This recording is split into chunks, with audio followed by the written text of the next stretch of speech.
पूर्णगुणार्णवाय विशोदयस्तिलयोनैकप्रदाय ज्ञानप्रदाय विभास्वस्वज्ञदुःखकारणाय विदिताय नमो नमस्ते।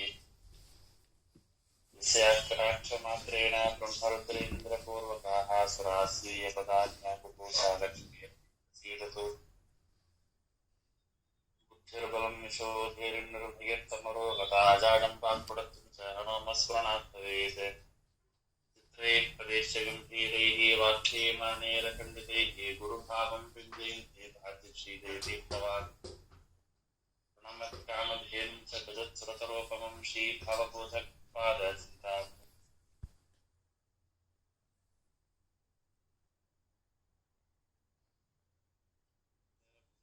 अल्पवृक्षाय नमतां कामधेनवे सत्याविघ्नकरां चोत्थान् पञ्चाशत्पुरुषपूजकान् सत्यप्रमोदतीर्थान् येरहं सुखवत् सम्यक् शिक्षितोऽस्मि कृपालुभिः श्रीमत्सत्यातीर्थादिनां विद्यागुरुमम आपादमौलिपर्यन्तं गुरूणाम् आततिं स्मरेतेन विघ्नाः संशन्ति महोरताः। हरिः ओम्।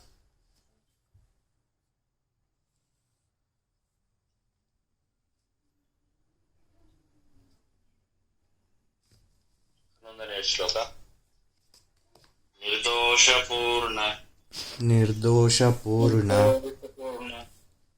गुणविग्रह आत्मतन्त्रो निश्चेतनात्मक शरीरगुणैश्च हीनः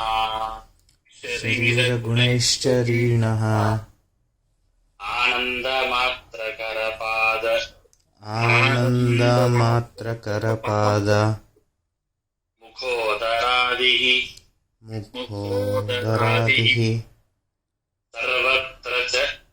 सर्वत्र च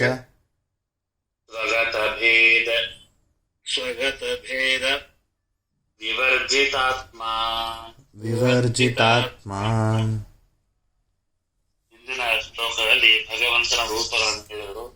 ಇಷ್ಟೆಷ್ಟು ಭಗವಂತನ ರೂಪ ಅನಿರುದ್ಧ, ಪ್ರದ್ಯುಮ್ನ, ದಕ್ಷಿಣ, ವಾಸುದೇವ, ಅದರಿಂದ 10, 24, 12, 100, 1000 ಅಂತ ಹೀಗೆ ಭಗವಂತ ಅನೇಕ ರೂಪಗಳನ್ನ ತಾನು ಅವತಾರ ಮಾಡ್ತಾನೆ ಹೇಳು.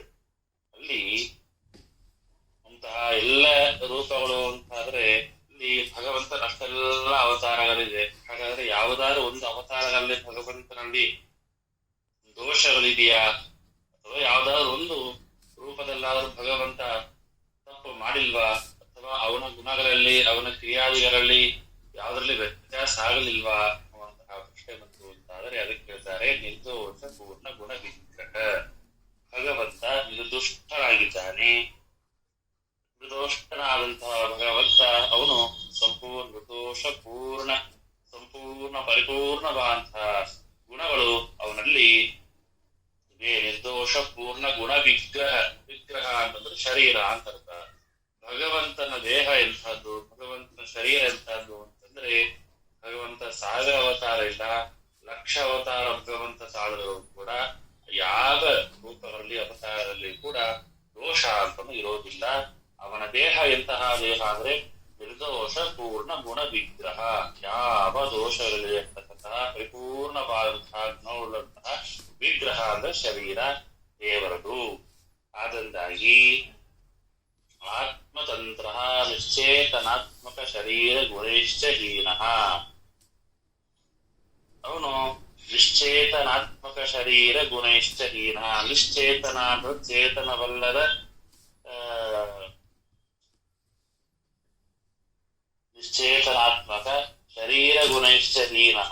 ಶರೀರ ಮತ್ತು ಅಂದ್ರೆ ದೇವರ ದೇಹ ಎಂತಹದ್ದು ಚೇತನ ನಿಶ್ಚೇತನವಾದಂತಹ ದೇಹ, ಅವನಲ್ಲಿ ಯಾವ ಗುಣಗಳು ಇಲ್ಲ. ಅಷ್ಟೇ ಅಲ್ಲ, ಆನಂದ ಮಾತ್ರ ಕರಪಾದ ಉಪೋದರಾದಿಹಿ. ಇಲ್ಲಿ ಏನಂತಾರೆ, ಆತ್ಮತಂತ್ರ ಅಂತಂದ್ರೆ ಸ್ವತಂತ್ರ ನಿಶ್ಚೇತನಾತ್ಮಕಂ. ನಿಶ್ಚೇತನಾತ್ಮಕ ಚೇತನ ಇಲ್ಲ ಅಂತಂದ್ರೆ ಶರೀರ ಏನಂತಂದ್ರೆ ಜಡ ಅಂತಂತೀವಿ. ಈಗ ನಮ್ಮ ಶರೀರಕ್ಕೆ ಎಲ್ಲಿಯವರೆಗೆ ಅದಕ್ಕೆ ಬೆಲೆ ಇರುತ್ತೆ ಅಂತಂದ್ರೆ ಒಳ ಜೀವ ಇದ್ದಾಗ, ಜೀವ ಹೋದ ಅಂತಂದ್ರೆ ಅದು ಜಡ ಅಂತ ಆಗತ್ತೆ. ಹೀಗೆ ನಿಶ್ಚೇತನಾತ್ಮಕವಾದಂತಹ ಯಾವ ಜಡ ಶರೀರ ಇದೆ, ಆ ಜಡಾಹ ಗುಣಾಶ್ಚ ಶೈರ್ಹೀನಃ, ಆ ಜಡದಂತೆ ಇರ್ತಕ್ಕಂತಹ ದೇಹಗಳಾಗಲಿ ಗುಣಗಳಾಗಲಿ ಭಗವಂತನ ಇಲ್ಲ ಅಂತ ಹೇಳ್ತಾರೆ. ನೋಡ್ರಿ, ನಿರ್ದೋಷ ಪೂರ್ಣ ಗುಣ ವಿಗ್ರಹ ಆತ್ಮತಂತ್ರ, ಭಗವಂತ ಸ್ವತಂತ್ರನ ಅಂತ. ಭಗವಂತನಿಗೆ ನಿಶ್ಚೇತನಾತ್ಮಕವಾದಂತಹ ಶರೀರ ಹಾಗೂ ಗುಣಗಳು ಹೀನಃ ಇಲ್ಲದೆ ಇದ್ದವನು. ಅಷ್ಟೇ ಅಲ್ಲ, ಆನಂದ ಮಾತ್ರ ಕರಪಾದ ಮುಖೋದರಾದಿ, ಭಗವಂತನಲ್ಲಿ ಆನಂದ ಅಂತಂದ್ರೆ ಭಗವಂತನಲ್ಲಿ ಇರ್ತಕ್ಕಂತಹ ಯಾವ ದೇವರ ಹಸ್ತ, ಪಾದ, ಮುಖ, ಹೊಟ್ಟೆ ಮೊದಲಾದ ಏನೇನು ಅವಯವವಿದೆ ಎಲ್ಲವೂ ಕೂಡ ಏನಾಗಿದೆ, ಸಚ್ಚಿದಾನಂದ ರೂಪವಾಗಿದೆ. ಆನಂದ ಮಾತ್ರ ಕರ, ಪಾದ, ಮುಖ, ಉದರ.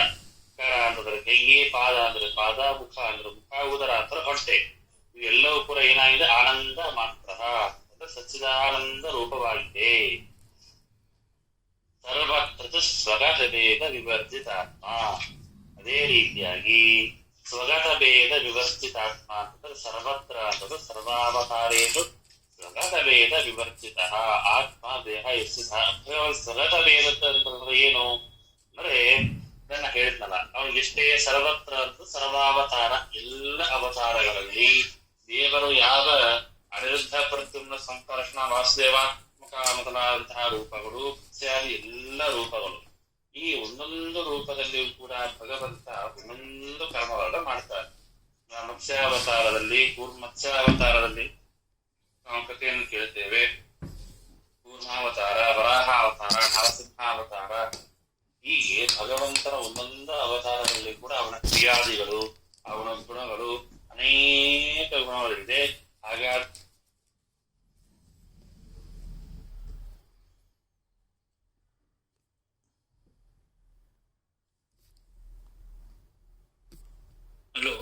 ಇದು ಡ್ರಾಪ್ ಆಗಿದಂಗಿದ್ದಾರೆ, ಒಂದು ನಿಮಿಷಪ್ಪ.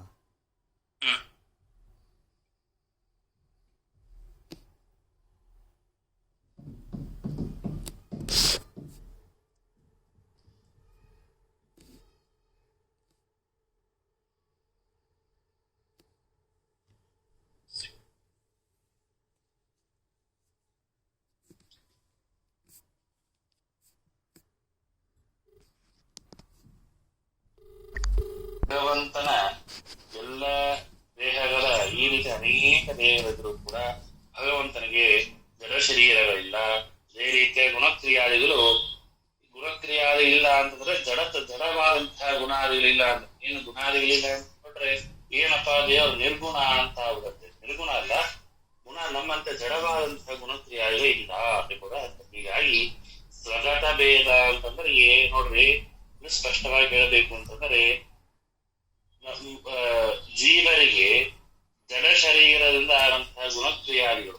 ನೋಡ್ರಿ, ಈಗ ನಮ್ಮ ದೇಹ ಏನಿದೆ ಇದು ಜಡ, ಆಯ್ತಾ. ನಮ್ಮಲ್ಲಿ ಇರ್ತಕ್ಕಂತಹ ಜೀವ ಅವನು ಚೇತನ. ಹೀಗಾಗಿ ಈ ಜಡವಾದಂತಹ ದೇಹಕ್ಕೂ ಅದರಲ್ಲಿರ್ತಕ್ಕಂತಹ ಜೀವನಿಗೂ ಏನೇ ಭಿನ್ನವೇ ಹೊರತಾಗಿ ಇಬ್ಬರು ಒಂದೇ ಅಲ್ಲ.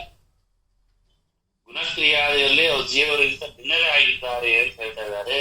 ಸರ್ವಾವತ ಆತ್ಮ ದೇಹ ಎಸ್ ಸಹ ಪರಸ್ಪರವಾಗಿ ಜಡ ಹಾಗೂ ನೋಡ್ರಿ, ನಮ್ಮ ದೇಹ ನಮ್ಮ ಜೀವ ಎರಡು ಒಂದಲ್ಲ. ನಮ್ಮ ಜೀವ ಬೇರೆ, ದೇಹ ಬೇರೆ.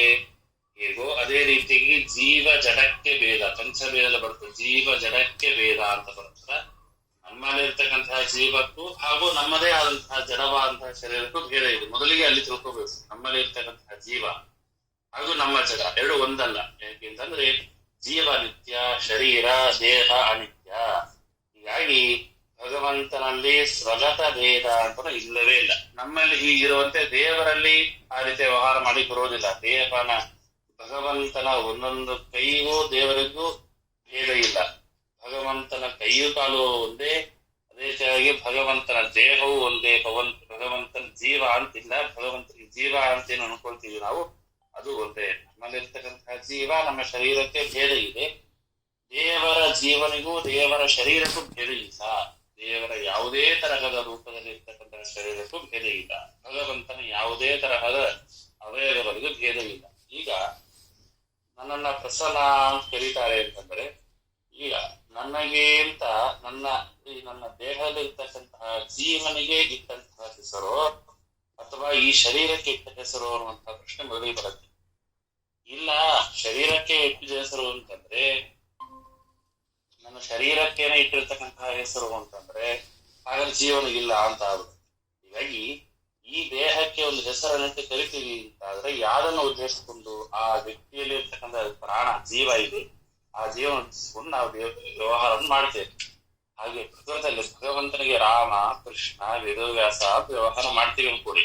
ಹಾಗಾದ್ರೆ ಈ ರಾಮದೇವರ ರೂಪಕ್ಕೂ ಕೃಷ್ಣದೇವರ ರೂಪಕ್ಕೂ ಭೇದ ಇದೆಯಾ ಅಂತಂದ್ರೆ ಇಲ್ಲ, ಎರಡೂ ರೂಪಗಳು ಹೇಗೋ ಹಾಗೆ ಆ ರಾಮದೇವರಿಗೂ ಆ ರಾಮದೇವರಿಗೆ ಇರ್ತಕ್ಕಂಥ ಹಸ್ತ, ಪಾದ, ಮುಖ, ಕಿವಿ, ಕಣ್ಣು ಏನೇನಿದೆ ಅದು ಕೂಡ ದೇವರಿಂದ ಭಿನ್ನವಲ್ಲ, ಬೇರೆ ಅಂತಲ್ಲ, ಅದು ದೇವರಿಂದ ಭಿನ್ನವಾದದ್ದು ಎಂಬುದಾಗಿ ಶಾಸ್ತ್ರ ಹೇಳ್ತಾರೆ. ಹೀಗಾಗಿ ನಾನು ಅವತ್ತು ಪಾಠದ ಮೊದಲನೇ ದಿನ ಹೇಳಿದ್ದು ಅದಕ್ಕೋಸ್ಕರ ಭಗವಂತನ ಒಂದು ಕೂದಲಿನಿಂದಾಗಿ ಕೃಷ್ಣಾವತಾರ ತಾನು ಮಾಡಿದ ಅಂತ, ಕೃಷ್ಣನಿಗೆ ಮಾಡಿದ ಅಂತ. ಅಂದ್ರೆ ಅಲ್ಲಿಂದ ಏನ್ ನಮ್ಗೆ ತಿಳಿದು ಬರುತ್ತೆ, ದೇವರಿಗೂ ದೇವರ ಕೂದಲಿಗೂ ಭೇದ ಇಲ್ಲ, ಅಭೇದ ಇದೆ. ಏನಂತ ಗೋಪಾಲ್ ಅವರ ಅರ್ಥ ಆಯ್ತಾ ಹೇಳೋ ವಿಚಾರ? ಸರಿ ಆಯ್ತು ಗೊತ್ತಾಯ್ತದೆ. ಹೀಗಾಗಿ ಆನಂದ ಮಾತ್ರ ಕರಪಾದ ಮುಖೋದರಾದಿ ಸರ್ವತ್ರ ಸ್ವಗತ ಭೇದ ವಿವರ್ಜಿತ.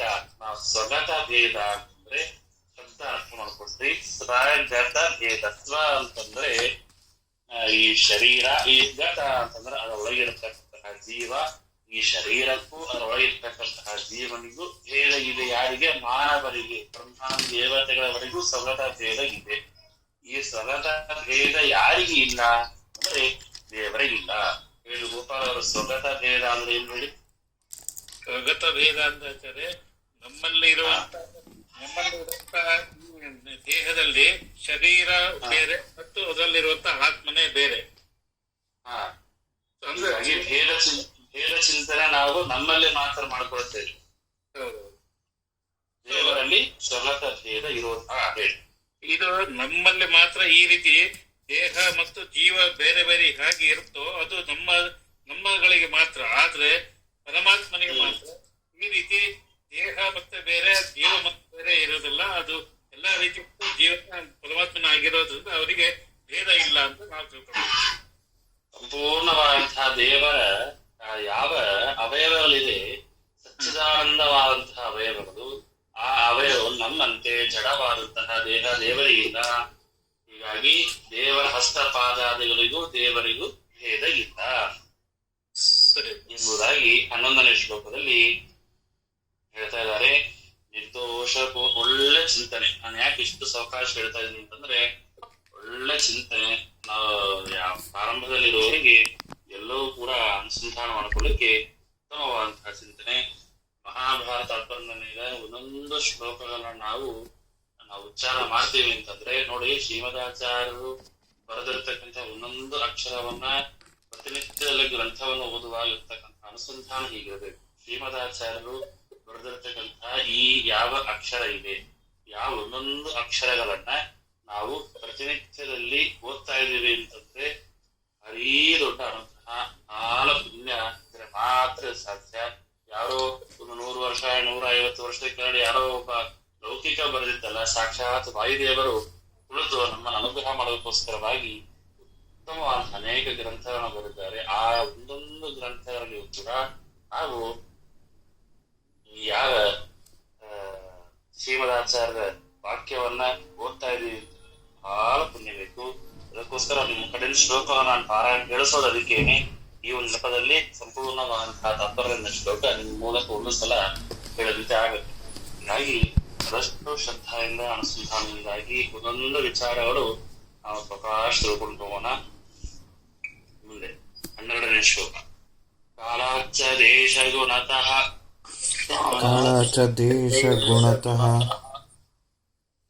ಅಸ್ಯ ನಚಾದಿರಂತಹ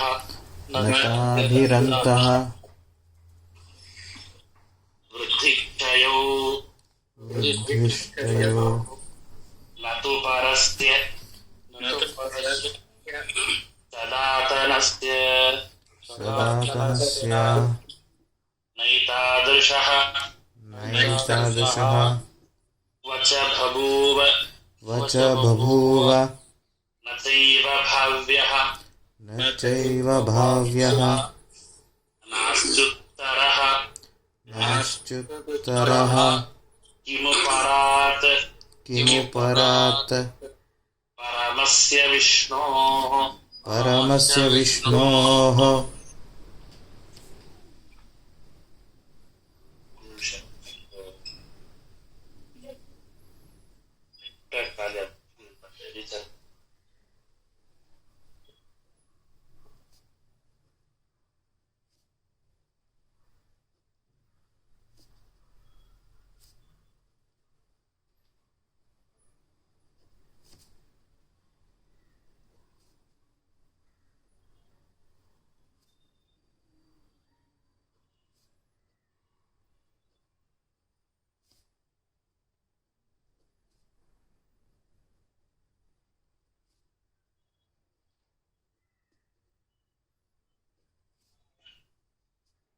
ಮುಂದೆ ಕಾಲಾಚ್ಯ ದೇಶಗಳತೋಸ್ತ ರಚಾದಿರಂತಹ ಭಗವಂತನ ಬಗ್ಗೆ ಹೇಳ ನಿರ್ದೋಷ ಗುಣಪರಿಪೂರ್ಣ ಸ್ವತಂತ್ರ ಅವರ ದೇಹ ಶರೀರ ಎಲ್ಲವೂ ಕೂಡ ಜಡದಂತೆ ಎಲ್ಲ ಸಚ್ಚಿದಾನಂದ ರೂಪ ಸ್ವರದ ಭೇದ ವರ್ಜಿತ ಅಂತ ಎಲ್ಲವನ್ನು ಕೂಡ ಹೇಳಿ ಭಗವಂತ ಸ್ವಗತ ಭೇದ ತನ್ನ ಸ್ವಗತ ಭೇದ ಇಲ್ಲದೆ ಹೋದರೂ ಕೂಡ ಕಾಲಾಚ್ಯ ದೇಶ ಗುಣತೋಸ್ತ ರಚಾದಿರಂತಹ ಭಗವಂತನ ಹಾಗಾದ್ರೆ ನೋಡ್ರಪ್ಪ ಒಂದೊಂದೇ ಇಲ್ಲ ದೇವರ ಸರ್ವೋತ್ತಮತ್ವ ಯಾಕೆ ಅಂತ ಸಾಧನೆ ಮಾಡ್ತಾ ಹೋಗ್ತಾ ಇದ್ದಾರೆ. ಯಾಕೆ ಸರಿ ಸ್ವಗತ ಭೇದ ಇಲ್ಲ ಸರಿ ಭಗವಂತನಿಗೆ ಅನೇಕ ತರಹದ ರೂಪಗಳಿದೆ ಸರಿ ಹಾಗಾದ್ರೆ ಇಲ್ಲೇವರೆಗೆ ಇರ್ತಾನೆ ದೇವರು, ಅವನ ಕಾಲಿಗೆಷ್ಟು, ಅವನ ದೇಶ ಯಾವ ದೇಶ, ಅವನ ಗುಣಗಳು ಯಾವುದು, ಯಾವಾಗ ಇರ್ತಾನೆ, ಆದಿ ಯಾವುದು, ಅಂತ ಯಾವುದು ಅನ್ನುವಂತಹ ಪ್ರಶ್ನೆಗಳು ಮಾತ್ರ ಹೇಳ್ತಾರೆ. ಕಾಲಾರ್ಚ ದೇಶ ಗುಣತಸ್ಸ ನಚಾದಿರಂತಹ ಅವನಿಗೆ ದೇಶತಃ ಗುಣತಃ ಅವನಿಗೆ ಏನಿಲ್ಲ, ಆದಿ ಹಾಗೂ ಅಂತ ಅಂತನೂ ಇಲ್ಲ, ಒಂದೇ ತರವಾಗಿರ್ತಾನೆ ಭಗವಂತನಿಗೆ. ಅವಳು ಕಾಲ ದೇಶ ಗುಣಗಳಿಂದಾಗಿ ಆದಿಯಾಗಲಿ ಅಂತ್ಯವಾಗಲಿ ಇಲ್ಲ ಎಂಬುದಾಗಿ ಹೇಳ್ತಾ ಇದ್ದಾರೆ. ಆದಿ ಅಂದ್ರೆ ಪೂರ್ವಾವಧಿ, ಅಂತಹ ಅಂತಂದ್ರೆ ಉತ್ತರಾವಧಿ ಅಂತ. ನಮಗೆ ಆದಿ ಅಂತ ಒಂದಿರುತ್ತೆ, ಏನು ಡೇಟಾ ಆಫ್ ಬರ್ತ್ ಅಂತ ಇರುತ್ತೆ, ಇಂತಹ ವರ್ಷದಲ್ಲಿ ನಾನು ಹುಟ್ಟಿದೆ ಇದು ಆದಿ. ಅಂತ ಅಂತಂದ್ರೆ ನಾವು ಉತ್ತರ ಆಗುವಂತಹ ದಿನ ಅಂತ ಒಂದು ಇದೆ ಅಲ್ವಾ. ಇದು ಕಾಲದ ಒಂದು ಸೀಮಿತ ದೇಶ. ಇಂತಹ ದೇಶದಲ್ಲಿ ನಾನು ಹುಟ್ಟಿದೆ, ಇಂತಹ ದೇಶ ನನ್ನ ಮೃತನಾದೆ ಎನ್ನುವಂತಹ ದೇಶವನ್ನ ನಾವು ಹೇಳ್ತೇವೆ. ಹಾಗಾದ್ರೆ ದೇವರಿಗೆ ನಾವು ಯಾವ ದೇಶದಲ್ಲಿ ಹುಟ್ಟಿದ, ಯಾವಾಗ ಹುಟ್ಟಿದ ಅಂತ ನಾವು ಹೇಳಿಕಾಗತ್ತಾ ಅಂತಂದ್ರೆ ಸರ್ವತ ಹೇಳಿಕಾಗೋದಿಲ್ಲ. ಹೀಗೆ ಕಾಲಾಚ ದೇಶ ಗುಣದೋಸ್ತನಚಾದಿರಂತಹ ಆದಿ ಹಾಗೂ ಅಂತ ದೇವರಿಗೆ ಯಾವುದರಲ್ಲಿಲ್ಲ, ಗುಣಗಳಲ್ಲಿ. ಅದೇ ರೀತಿಯ ಗುಣಗಳಲ್ಲಿ ದೇವರಲ್ಲಿ ಇಷ್ಟು ಗುಣಗಳಿದೆ, ಅಷ್ಟು ಗುಣಗಳಿದೆ, 1000 ಗುಣಗಳಿದೆ, ಅದರ 1001ನೇ ಗುಣಗಳು ಇಲ್ವಾ ಅಂತ ನಾವು ಪ್ರಶ್ನೆ ಬರುತ್ತೆ. ಹೀಗಾಗಿ ಗುಣದಲ್ಲಿಯೂ ಕೂಡ ಆದಿ ಹಾಗೂ ಅಂತ್ಯವಿಲ್ಲ, ದೇಶದಲ್ಲಿಯೂ ಕೂಡ ಆದಿ ಅಂತ್ಯವಿಲ್ಲ, ಕಾಲದಲ್ಲಿಯೂ ಕೂಡ ಆದಿ ಅಂತ್ಯವಿಲ್ಲ. ವೃದ್ಧಿ ಕ್ಷಯೋರತು ಪರಸ್ಯ ಸದಾತನಸ್ಯ, ಅದೇ ರೀತಿಯ ವೃದ್ಧಿ ಹಾಗೂ ಕ್ಷಯ ಇಲ್ಲ, ಅಂದ್ರೆ ಜನನ ಹಾಗೂ ಮರಣ ಅಂತರೋದು ಕೂಡ ಉತ್ಪತ್ತಿ ನಾಶ ಅಂತನೋದು ಇಲ್ಲವೇ ಇಲ್ಲ. ಅಷ್ಟೇ ಇಲ್ಲ, ಸದಾತನಸ್ಯ. ಸದಾತನಸ್ಯ ಅಂತಂದ್ರೆ ಭಗವಂತ ಸರ್ವದೈಕ ಪ್ರಕಾರೇಣ ವರ್ತಮಾನಸ್ಯ, ಒಂದೇ ರೀತಿಯಾಗಿರ್ತಾರೆ. ಸದಾತನಸ್ಯ ಅಂತಂದ್ರೆ ಸದಾತನಸ್ಯ ನಾಮ ಏನು, ಸರ್ವದೈಕ ಪ್ರಕಾರೇಣ ವರ್ತಮಾನಸ್ಯ ಇತಿ. ಒಂದೇ ರೀತಿ ಯಾರು ಏಕ ಪ್ರಕಾರವಾಗಿ ಯಾರು ಇರ್ತಾರೆ ಹೇಳಿ. 10 ವರ್ಷದ ಕೆಳಗೆ ನೋಡಿರ್ತಕ್ಕಂತಹ ವ್ಯಕ್ತಿ 10 ವರ್ಷ ಆದ್ಮೇಲೆ ಹೇಗಿರ್ತಾನೆ ಒಂದೇ ರೀತಿಯಾಗಿ ಇಲ್ಲ. ಅವನಂದ್ರೆ ಸ್ವಲ್ಪ ವೃದ್ಧಾಪ್ಯ ಬಂದಿರತ್ತೆ, ಸ್ವಲ್ಪ ಚೈತನ್ಯ ಕಡಿಮೆ ಆಗಿರುತ್ತೆ, ಸ್ವಲ್ಪ ಓಡಾಡುವಂತ ಶಕ್ತಿ ಕಡಿಮೆ ಆಗಿರುತ್ತೆ. 20 ವರ್ಷ ಮೊದಲು ನಾನು ಅಷ್ಟೆಲ್ಲ ಮಾಡ್ತಾ ಇದ್ದೆ, ಈಗ ಆ ಕಾಲ ಮುಗಿದೋಯ್ತು, ನನಗೆ ನಡೆಯಕ್ಕಾಗಲ್ಲ, ಎತ್ತಕ್ಕಾಗಲ್ಲ, ಇಳಿಯಕ್ಕಾಗಲ್ಲ ಅಂತ ನಮಗೆ ಏನಿದೆ, ವೃದ್ಧಿ ಇದೆ, ಕ್ಷಯ ಇದೆ. ನಾವು ಚಿಕ್ಕ ಕೂಸಿದ್ದಾಗಿರುವಂತಹ ಆಕ್ಟಿವಿಟಿ ಸ್ವಲ್ಪ ಬಾಲ್ಯದಲ್ಲಿ ಇರಲ್ಲ, ಬಾಲ್ಯದಲ್ಲಿರುವಂತಹದ್ದು ಯೌವನದಲ್ಲಿ ಇರಲ್ಲ, ಯೌವನದಲ್ಲಿರೋದು ವೃದ್ಧಾಪ್ಯದಲ್ಲಿ ಇರೋದಿಲ್ಲ. ಹೀಗೆ ದೇವರು ಎಲ್ಲವನ್ನೂ ಕೂಡ ಅತಿರಿಕ್ತ ಮಾಡ್ತಾ ಮಾಡ್ತಾ ಮಾಡ್ತಾ ಆ ವಯಸ್ಸಾಗ್ತಾ ಇದ್ದಂಗೆ ಎಲ್ಲವನ್ನೂ ಕೂಡ ಕಾಲಕ್ರಮವಾಗಿ ದೇವರು ತಾನು ಎಲ್ಲವನ್ನು ನಮ್ಮಲ್ಲಿ ಕ್ಷಯ ಮಾಡ್ತಾನೆ. ಹೀಗೆ ದೇವರಲ್ಲಿ ವೃದ್ಧಿ ಕ್ಷಯೋ ನತು ಪರಸ್ಯ ಸದಾತನ ಸಾಧನ ನೈತಾದೃಶ ಪ್ರಚ ಭಗೂವರಥೆ ಇದ ಭವ್ಯ. ಅಂತಹ ಭಗವಂತನನ್ನ ಬ್ರಹ್ಮಾದಿಗಿಂತ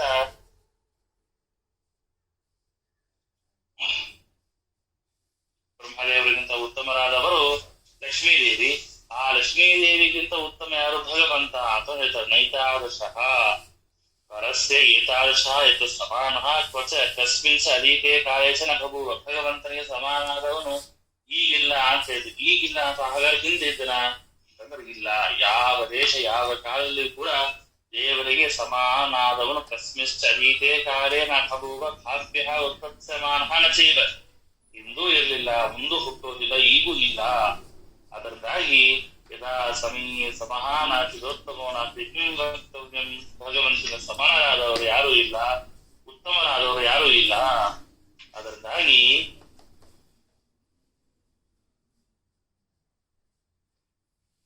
ಸಮಾನದವರು ಯಾರು ಹೇಳಿಕ್ ಬರುತ್ತೆ? ಯಾರು ಹೇಳಿಕ್ ಬರೋದಿಲ್ಲ. ಆದ್ರಿಂದ ಇವನಿಗಿಂತ ಉತ್ತಮ ಅಂತ ಅನ್ನೋದು ಹೇಗೆ ಹೇಳೋದು ಅಂತ ಹೇಳ್ತಾ ಇದ್ರೆ ಹೇಳಿಕ್ ಬರೋದಿಲ್ಲ. ನೋಡ್ರಿ, ಸಮ ಅಂತಂದ್ರೆ ಯಾವಾಗ ಸಮ ಅಂತ ಅನ್ನೋದು ದೇವರಲ್ಲಿ ಸಮಾನರಾದವರು ಯಾರಿಲ್ಲ ಅಂತಂದ್ರೆ ಉತ್ತಮರಾದವರು ಯಾಕೆ ಇರಬಾರದೆ?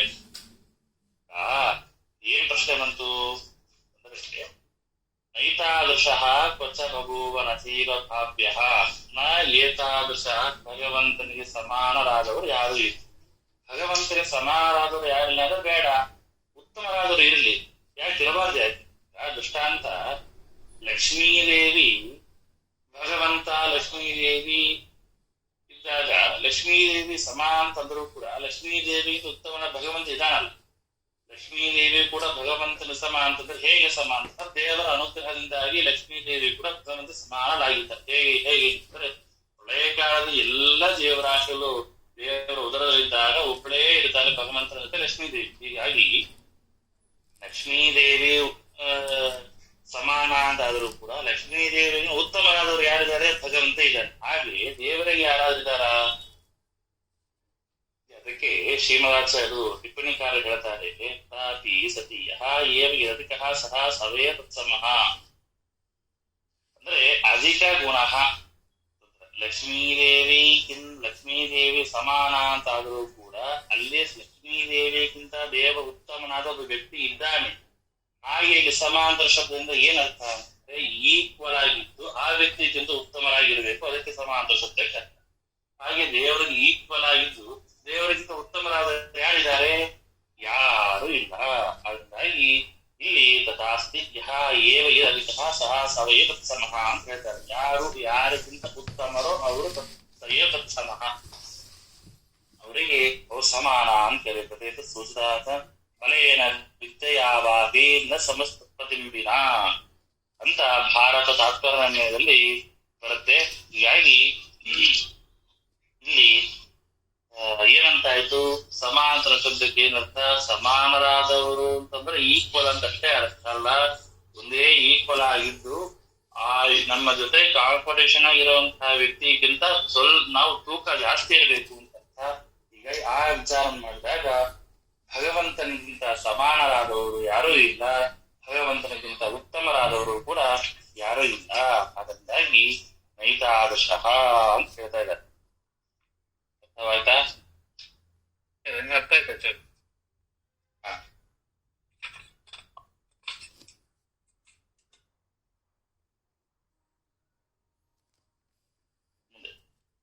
ಸರ್ವಜ್ಞ ಈಶ್ವರತಮಃ ಸರ್ವಜ್ಞ ಈಶ್ವರತಮಃ ಸ ಸರ್ವಶಕ್ತಿ ಪೂರ್ಣಾಜಯಾತ್ಮ ಪೂರ್ಣಜಯಾತ್ಮ ಬಲಚಿತ್ ಬಲಚಿತ್ ಸುಖವೀರ್ಯಸಾರಃ ಯಸ್ಯಾಜ್ಞಯಾ ಯಸ್ಯಾಜ್ಞಯಾ ರಹಿತಮಿಂದಿರಯಾ ಸಮೇತಂ ಬ್ರಹ್ಮೇಶ ಪೂರ್ವಕಮಿದಂ ಬ್ರಹ್ಮೇಶ ಪೂರ್ವಕಮಿದಂ ನ ತು ಕಸ್ಯಚೇಷಂ. ನ ತು ಚುಷ್ಯಸೇ. ಭಗವಂತ ಸರ್ವಜ್ಞ ಈಶ್ವರತಮ, ಅಷ್ಟೇ ಸರ್ವಶಕ್ತಿ. ಭಗವಂತ ಸರ್ವಜ್ಞನಾಗಿದ್ದಾನೆ, ಎಲ್ಲರಿಗಿಂತಲೂ ಈಶ್ವರತಮನಾಗಿದ್ದಾನೆ. ಸರ್ವಶಕ್ತಿ ಭಗವಂತ ಎಲ್ಲ ಶಕ್ತಿಗಳಿದೆ, ಪೂರ್ಣನಾಗಿದ್ದಾನೆ, ಅವ್ಯಯನಾಗಿದ್ದಾನೆ. ಅವ್ಯಯ ಅಂತಂದ್ರೆ ನಾಶರಹಿತನಾಗಿದ್ದಾನೆ ಅಂತ. ಮತ್ತು ಬಲ ಚಿತ್ ಸುಖ ವೀರ್ಯ ಸಾರಹ. ಬಲ ಅಂದ್ರೆ ಬಲ, ಚಿತ್ ವೀರ್ಯ ಜ್ಞಾನ, ವೀರ್ಯ ಅನಂತ ವೀರ್ಯಗಳಿಂದ ಎಲ್ಲವೂ ಕೂಡ ವೀರ್ಯ ಸಾರಹ ಇವೆಲ್ಲವೂ ಕೂಡ ಸ್ವರೂಪಭೂತವಾಗಿದೆ ಭಗವಂತನ ಶರೀರ. ಯಸ್ಯಾಜ್ಞೆಯ ರಹಿತ ನಿಂದಿರೆಯ ಸಮೀಪಂ. ಭಗವಂತನ ಏನಾಗಿದ್ದಾನೆ? ಯಸ್ಯ ಆಜ್ಞಾ ರಹಿತ ನಿಂದಿರೆಯ ಸಮೀಪಂ. ಭಗವಂತನಲ್ಲಿ ಅವನಿಗೆ ವೃದ್ಧಿಷ್ಠಾಸಗಳಿಂದ ನಾಶರಹಿತರಾಗಿದ್ದಾನೆ, ಉತ್ತಮನಾಗಿದ್ದಾನೆ. ಬ್ರಹ್ಮೇಶ ಪೂರ್ವಕಮಿದಂ ಮತ್ತು ಕಸ್ಯ ಶೇಷಂ. ಅದರಿಂದಾಗಿ ಅವನ ಪ್ರೇರಣ, ಭಗವಂತನ ಪ್ರೇರಣೆಯಿಂದಲೇನೆ ಲಕ್ಷ್ಮೀದೇವಿ, ಬ್ರಹ್ಮದೇವರು ಎಲ್ಲರೂ ಕೂಡ ಈ ಸಮಗ್ರವಾದಂತಹ ಜಗತ್ತಿನ ಯಾವ ಯಾವ ಕಾರ್ಯಗಳಿವೆ ಎಲ್ಲ ಕಾರ್ಯವನ್ನು ಕೂಡ ಮಾಡ್ತಾ ಇದ್ದಾರೆ. ಅನ್ಯಾದಿವತ್ತು ಸಹ ವಿಷ್ಣು ಈಶ್ವರತಮಃ ಈಶ್ವರಾಣಾಂ ಅಧಿಪತಿ ಸರ್ವ ವಿಷಯ ಸರ್ವಃ ಪೂರ್ವಶಕ್ತಿ. ಭಗವಂತನಿಗೆ ಸರ್ವಶಕ್ತಿ ಅಂತ ಯಾಕಿರ್ತದೆ ಅಂತಂದ್ರೆ ಯಾವುದೋ ಒಂದು ವಿಷಯದಲ್ಲಿ ಶಕ್ತಿ ಇದೆ ಅಂತ ಅರ್ಥವಲ್ಲ, ಎಲ್ಲಾ ವಿಷಯದಲ್ಲಿ ಕೂಡ ಭಗವಂತನ ಶಕ್ತಿ ಇದೆ. ಪೂರ್ಣಾನಿ ಪೂರ್ಣನಾದಂತಹ ನಾಶರಹಿತನಾದಂತಹ ಆತ್ಮ ಯಾರು? ಪರಮಾತ್ಮ. ಅವನು ಮತ್ತಷ್ಟೇ ಅಲ್ಲ, ಬಲಚಿತ್ ಸುಖ ವೀರ್ಯಾಣಿ ಎಲ್ಲ ಬಲ ಜ್ಞಾನ ಸುಖ ಇವೆಲ್ಲವೂ ಕೂಡ ಶ್ರೇಷ್ಠನಾಗಿದ್ದಾನೆ. ಆತ್ಮನಃ ಸ್ವರೂಪಭೂತಾನ್ ಯಸ್ಯ ವಿಷ್ಣೋ ಕಸ್ಯಾಕರ್ತಿರಿ ವಿಷಯ. ಅದರಿಂದಾಗಿ ಅಂತಹ ಭಗವಂತ ತಾನು ಎಲ್ಲ ಬ್ರಹ್ಮಾದಿ ಬ್ರಹ್ಮೇಶ ಪೂರ್ವಕಮಿದಂ ಮತ್ತು ಕಸ್ಯ ಶೇಷಂ. ಕಸ್ಯಾಕರ್ತೆ ವಿಷಯ ಎಲ್ಲ ಬ್ರಹ್ಮರುದ್ರಾದಿಗಳಿಗೂ ಕೂಡ ಲಕ್ಷ್ಮೀದೇವಿ ಆಗಲಿ, ಬ್ರಹ್ಮದೇವರಾಗಲಿ, ವಾಯುದೇವರಿಗಾಗಲಿ, ಗರುಡರಿಗಾಗಲಿ, ಶೇಷರಿಗಾಗಲಿ, ರುದ್ರರಿಗಾಗಲಿ ಅವರೆಲ್ಲರಲ್ಲಿಯೂ ಕೂಡ ಒಂದೊಂದು ಶಕ್ತಿ, ಕರ್ತೃತ್ವ ಶಕ್ತಿಯನ್ನು ಪಡೆದಿದ್ದಾರೆ ಅಂತಂದ್ರೆ ಅದು ಯಾರ ಅನುಗ್ರಹದಿಂದಾಗಿ ಅಂತಂದ್ರೆ ಭಗವಂತನ ಅನುಗ್ರಹದಿಂದಾಗಿ ಇವರೆಲ್ಲರಿಗೂ ಕೂಡ ಇಂತಹ ಸಾಮರ್ಥ್ಯ ಬಂದ್ರೆ ಅಂತಹ ಶ್ರೇಷ್ಠನಾದವನು ಭಗವಂತ ಅಂತ ಹೇಳ್ತಾರೆ. ಮುಂದೆ ಆಭಾಸ ಕೋಸ್ಯ ಪವನಃ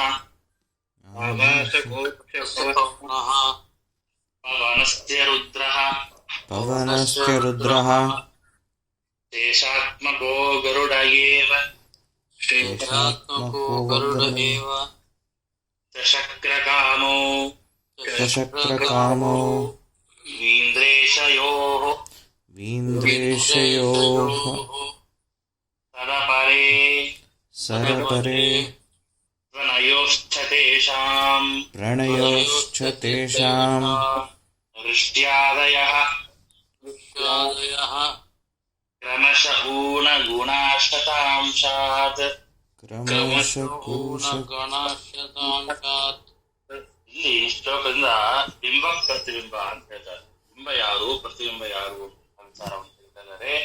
ಆಭಾಸಕಃ ಅಸ್ಯ ಪವನಃ ಪವನಸ್ಯ ರುದ್ರಃ. ಇಲ್ಲಿ ಆಭಾಸಕಃ ಅಂತ ಶಬ್ದಕ್ಕೆ ಸ್ವಲ್ಪ ಮಾತ್ರ ಸದರ್ಶನ ಅಂತವನಿಗೆ ಆಭಾಸಕ ಅಂತ ಹೇಳ್ತಾರೆ. ಈಗ ಆಭಾಸಕಃ ಅಸ್ಯ ಪವನಃ, ಇಲ್ಲಿ ಭಗವಂತ ಬಿಂಬ. ಆ ಬಿಂಬ, ಆ ಭಗವಂತನಿಗೆ ಪ್ರತಿಬಿಂಬ ಯಾರು ಅಂದ್ರೆ ಮುಖ್ಯ ಪ್ರಾಣದೇವರು ಅಂತ ಹೇಳ್ತಾರೆ.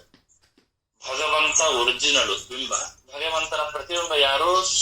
ಇದು ಮುಖ್ಯ ಪ್ರಾಣದೇವರು. ಆಭಾಸಕಃ ಅಸ್ಯ ಪವನಃ, ಪವನ ಅಂತಂದ್ರೆ ಮುಖ್ಯ ಪ್ರಾಣದೇವರು.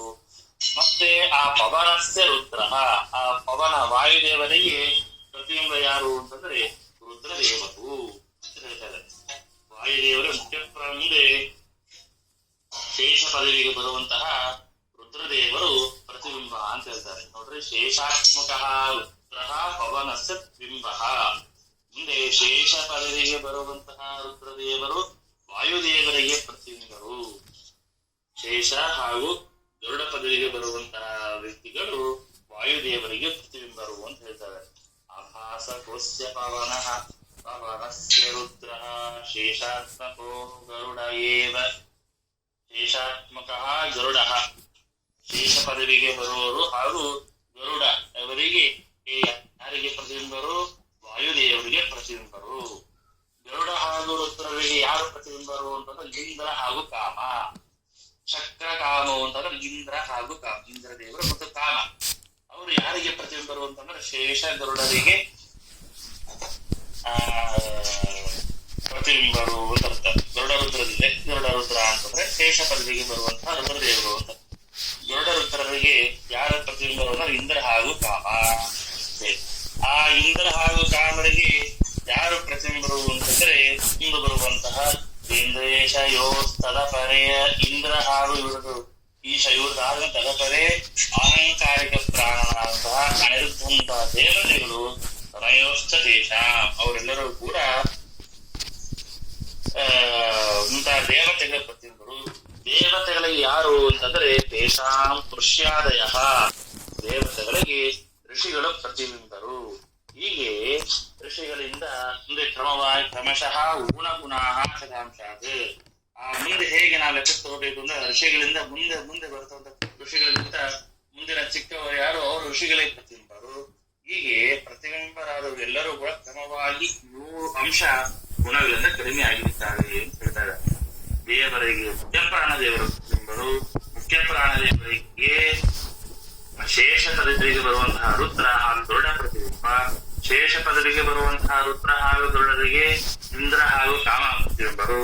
ಅಲ್ಲಿಂದ ಮುಂದೆ ಅಥವಾ ಶೇಷಾತ್ಮಕ ಇವ ಶೇಷೋಪಿ ಅನಯೋಹೋ ಶತ್ರು ಅಹಂಕಾರಿಕ ಪ್ರಾಣ ಅನಿರುದ್ಧಾದಿ ಚಂದ್ರ ಸೂರ್ಯಾದಯ. ನೋಡ್ರಿ ಮುಂದೆ ಅಪರೆ ಅಂತ ಹೇಳಿದಾಗ ಅಪರ ದೇವತೆ ದೇಶ ಹೇಳ್ತಾ ಹೋಗಕ್ಕಾಗಲ್ಲ. ಹೀಗಾಗಿ ಅಪರೆ ಅಂತಂದ್ರೆ ಇನ್ನು ಉಳಿದ ದೇವತೆಗಳನ್ನ ಅಂಡರ್ಸ್ಟುಡ್ ದೃಷ್ಟಾಂತ ಕೊಡ್ತಾರೆ. ಇವರಿಂದ ಇವರಿಂದ ಮುಂದೆ ಬರುವಂತಹ ಯಾರ ಅಹಂಕಾರಿಕ ಪ್ರಾಣ ಅನಿರುದ್ಧ ಸೂರ್ಯ ಚಂದ್ರ ಇದೆಲ್ಲರೂ ಕೂಡ ಏನಾಗ್ತಾರೆ, ಒಬ್ಬರಿಗಿಂತ ಒಬ್ಬರು ದೊಡ್ಡವರಿಗೆ ಚಿಕ್ಕವರು ಪ್ರತಿಬಿಂಬರು. ಅವರು ಚಿಕ್ಕವರಿಗಿಂತ ಇವರು ಮುಂದಿನ ಅವರು ಚಿಕ್ಕವರು ಪ್ರತಿಬಿಂಬರಾಗ್ತಾರೆ. ಕೆಳಗಿನವರು ಹೇಗೆ ಹೋಗ್ತಿರ್ತಾರೆ ಅವರು ಎಷ್ಟು ದೊಡ್ಡವರಿಗೂ ಚಿಕ್ಕವರಿಗೂ ಎಷ್ಟು ಗುಣಗಳ ವ್ಯತ್ಯಾಸ ಅಂತಂದ್ರೆ ಶತಾಂಶಾತ್ ಅಂತ ಹೇಳ್ತಾರೆ. ಏನು 100 ಅಂಶ ಕಡಿಮೆ ಗುಣವುಳ್ಳವರು ಅಂತ ಇಲ್ಲಿ ಅರ್ಥ ಅಂತ ಹೇಳ್ತಾ ಇದ್ದಾರೆ. ಸರ್ ಒಂದು ನಿಮಿಷ ಆಯ್ತದೆ, ಇದು ಇನ್ನೂ ಸ್ವಲ್ಪ ಸರಿಯಾಗಿ ಅರ್ಥ ಆಗಲ್ಲ ಸರ್. ಬಿಂಬ ಮತ್ತು ಪ್ರತಿಬಿಂಬ ಎನ್ನುವಂಥದ್ದು ಈಗ ಬಿಂಬ ಅಂತಂದ್ರೆ ಈಗ ದೃಷ್ಟಾಂತ ಅರ್ಥ ಆಗುತ್ತೆ. ಬಿಂಬ ಅಂತಂದ್ರೆ ನಾನು ಒಂದು ನಮ್ಮೆದುರಿಗೆ ಕನ್ನಡಿಯಲ್ಲಿ ನಮ್ಮ ಮುಖ ಏನು ತೋರುತ್ತೆ ಅದು ಪ್ರತಿಬಿಂಬ. ನಾವು ನಿಂತು ಕನ್ನಡಿಯಲ್ಲಿ ನಿಂತಾಗ ನಾವು ಒರಿಜಿನಲ್, ನಾವು ಯಾರು, ನಾವು ಬಿಂಬ. ಆ ಕನ್ನಡಿಯಲ್ಲಿ ತೋರುವಂತಹ ಮುಖ ಅದು ಪ್ರತಿಬಿಂಬ ಅಂತ. ಸರಿ, ಇದು ಲೌಕಿಕ ಈಗ ದೃಷ್ಟ. ಹಾಗೆ ನಮ್ಮ ಎಲ್ಲರಿಗೂ ಬಿಂಬ ಯಾರು ಅಂತಂದ್ರೆ ಭಗವಂತ. ಜೀವರಾಶಿಗಳಿಗೆ ಬಿಂಬ ಯಾರು ಅಂದ್ರೆ ಒಬ್ಬನೇ ಭಗವಂತ. ಆ ಭಗವಂತನಿಗೆ ನಾವೆಲ್ಲ ಪ್ರತಿಬಿಂಬರು. ನಾವೆಲ್ಲ ಪ್ರತಿಬಿಂಬರು ಅಂತಂದ್ರೆ ನಾವೆಲ್ಲ ಡೈರೆಕ್ಟ್ ಆಗಿ ಪ್ರತಿಬಿಂಬರಲ್ಲ. ಸರಿ, ದೇವರಿಗೆ ಮುಂದೆ ನೆಕ್ಸ್ಟ್ ಬರುತ್ತೆ. ದೇವರಿಗೆ ಪ್ರಾಣದೇವರು, ಮುಖ್ಯ ಪ್ರಾಣದೇವರಿಗೆ ರುದ್ರ ಪದವಿ ಶೇಷ ಪದವಿಗೆ ಬರುವಂತಹ ರುದ್ರದೇವ. ಶೇಷ ಪದವಿಗೆ ಬರುವ ಒಬ್ಬ ರುದ್ರದೇವರ ಗಣ ಇರುತ್ತೆ. ರುದ್ರದೇವರಾದ ಮೇಲೆ ಆ ರುದ್ರ ಪದವಿಯಿಂದ ಶೇಷ ಪದವಿಗೆ ಬರ್ತಾರೆ. ಆ ಶೇಷ ಪದವಿಗೆ ಬರುವ ಯಾವ ರುದ್ರದೇವರು ಇರ್ತಾರೆ, ಆ ರುದ್ರ ಹಾಗೂ ಗರುಡ ಇವರು ಮುಖ್ಯ ಪ್ರಾಣದೇವರಿಗೆ ಪ್ರತಿಬಿಂಬರು. ಆಯ್ತಾ? ಈಗ ನಾನು ನೀವು ನಾನು ಗರುಡ ಶೇಷ ನಾವಿಬ್ರು. ಆಯ್ತಾ? ನೀವು ನಿಮ್ಮ ಅಣ್ಣ ಗರುಡ ಶೇಷ ಅನ್ಕೊಳ್ರಿ. ಇನ್ನೊಬ್ರು ಅವರು ವಾಯುದೇವ ಅಂತ ಅನ್ಕೊಳ್ರಿ. ನೀವು ಇಂದ್ರ ಹಾಗೂ ಕಾಮ್ ಅಥವಾ ಶೇಷ ಹಾಗೂ ಗರುಡ ಮುಖ್ಯ ಪ್ರಾಣದೇವರೇ ಕನ್ನಡಿ ಇದ್ದಂತೆ. ದೇವರಿಗೆ ಕನ್ನಡಿ ಯಾರು? ಮುಖ್ಯ ಪ್ರಾಣದೇವರು. ಮುಖ್ಯ ಪ್ರಾಣದೇವರ ಕನ್ನಡಿ ಯಾರು ಅಂತಂದ್ರೆ ಶೇಷ ಪದವಿಗೆ ಬರುವಂತಹ ರುದ್ರದೇವರು ಹಾಗೂ ಗರುಡ ದೇವರು. ಆ ಗರುಡ ದೇವರಿಗೆ ಕನ್ನಡಿ ಯಾರು ಅಂತಂದ್ರೆ ಇಂದ್ರ ಹಾಗೂ ಕಾಮ. ಹೀಗೆ ಒಂದೊಂದು ದೇವತೆಗಳು ಯಾರು ಕನ್ನಡಿ ಅಂದ್ರೆ ಪ್ರತಿಬಿಂಬ ಸ್ಥಾನದಲ್ಲಿರ್ತಾರೆ, ಅವರು ಬಿಂಬ ರೂಪದಲ್ಲಿರ್ತಕ್ಕಂತಹ ದೇವತೆಗಳಕ್ಕಿಂತ 100 ಗುಣಗಳ ಅಂಶ ಕಡಿಮೆ ಇರುತ್ತೆ. ಈಗ ದೇವರಿಗೆ ಸದೃಶ ವಾಯುದೇವರು ಇಲ್ಲ ಅಂದ್ರೆ ಏನಾಯ್ತು, ದೇವರಿಗಿಂತ ಎಷ್ಟೋ ಗುಣಗಳಲ್ಲಿ ಕ್ರಿಯಾದರೆ ವಾಯುದೇವರು ಕಡಿಮೆ. ಹೀಗಾಗಿ ವಾಯುದೇವರು ಏನಾದರೂ ಪ್ರತಿಬಿಂಬ. ಸರಿ, ವಾಯುದೇವರು ರುದ್ರದೇವರು ಒಂದ ಅಥವಾ ವಾಯುದೇವರು ಶೇಷದೇವರು ಒಂದ ಗರುಡದೇವರು ಅಲ್ಲ. ಅಂದ್ರೆ ವಾಯುದೇವರಿಗಿಂತ ಸ್ವಲ್ಪ ಗುಣಾದಿಗಳು ಇವರು ಇಬ್ಬರಲ್ಲಿ ಕಡಿಮೆ ಆಯ್ತು. ಹೀಗಾಗಿ ವಾಯುದೇವರ ಬಿಂಬ, ವಾಯುದೇವರಿಗೆ ಪ್ರತಿಬಿಂಬ ಶೇಷಗರುಡ. ಈ ಶೇಷಗರುಡ ರುದ್ರರಿಗಿಂತ ಕಡಿಮೆಯಾದವರು ಯಾರೋ ಇಂದ್ರ, ಕಾಮ. ಹೀಗೆ ಬಿಂಬ ಪ್ರತಿಬಿಂಬ ಭಾವ ಅಂತ ಸ್ಪಷ್ಟ ತಿಳ್ಬೇಕು. ಇದು ಒಂದೇ ಆಸ್ ಇಟ್ ಈಸ್ ಎಲ್ಲಾ ಕಡೆಗೂ ಕೂಡ ಹೀಗೇನೆ ನಾವು ತಿಳಿದುಕೊಳ್ಳಬೇಕು. ಅರ್ಥ ಆಗಿರಂತ ಹೇಳ್ಬೇಕು. ಇದು ಇನ್ನೊಂದ್ಸಲ ನಾನು ಇದು ಕ್ಲಾಸ್ ಆದ್ಮೇಲೆ ಅಂದ್ರೆ ಈ ಪಾಠ ಆದ್ಮೇಲೆ ಇನ್ನೊಂದ್ಸಲ ಓದ್ತೀನಿ ಅಂತ ಹೇಳಿದ್ದೆ.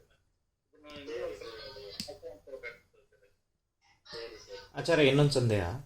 ಇದುವರೆಗೆ ನೀವು ಬ್ರಹ್ಮದೇವರು ಒಂದು ದಿನ ನಮಗೆ ಕಂಪ್ಯಾರಿಸನ್ ಕೊಟ್ಟಿದ್ರಿ. ಹಾಗೆ 100 ವರ್ಷಗಳಾದ್ಮೇಲೆ ಬ್ರಹ್ಮದೇವರಿಗೆ ವಾಯುದೇವರು ಆ ಪೊಸಿಷನ್ಗೆ ಹೋಗ್ತಾರೆ ಅಂತ ಹೇಳ್ತಾ ಇದ್ದೀರಾ. ಆವಾಗಲೂ ಈ ಬಿಂಬ ಪ್ರತಿಬಿಂಬ ಇವಾಗ ಏನಾದ್ರೆ ಹೈರಾರ್ಕಿ ಹೇಳಿದ್ರಲ್ವಾ, ಅದು ಹಂಗೆ ಕಂಟಿನ್ಯೂ ಆಗುತ್ತಾ ಮತ್ತೆ ಅವಾಗ ಚೇಂಜ್ ಆಗುತ್ತಾ? ಇದು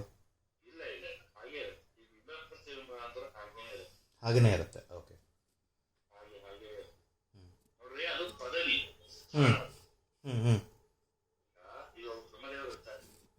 ಆ ಬ್ರಹ್ಮದೇವರ 99ನೇ ವರ್ಷ ಮುಗಿದು 100ನೇ ವರ್ಷ ಮುಗಿಯೋಕೆ ನಾವು ಒಂದು ದಿನ ಇದೆ ಅಂತ ಅನ್ಕೊಳ್ಳಿ. ಆ ಒಂದು ದಿನ ಮುಗೀತು ಅಂದ್ರೆ 100 ವರ್ಷ ಆಯ್ತು ಅಂತಂದ್ರೆ ವಾಯುದೇವರು ಏನಂತ ಮತ್ತೆ ಆ ಪೋಸ್ಟಿಗೆ ಬರ್ತಾರೆ. ರೂಲ್ಸ್ ಒಂದೇ ಇರುತ್ತೆ, ರೂಲ್ಸ್ ಚೇಂಜ್ ಆಗುತ್ತೆ. ವ್ಯಕ್ತಿ ಬದಲಾವಣೆ ಆದ ಮಾತ್ರಕ್ಕೆ ರೂಲ್ಸ್ ಹೆಚ್ಚಿದ್ದಾರೆ.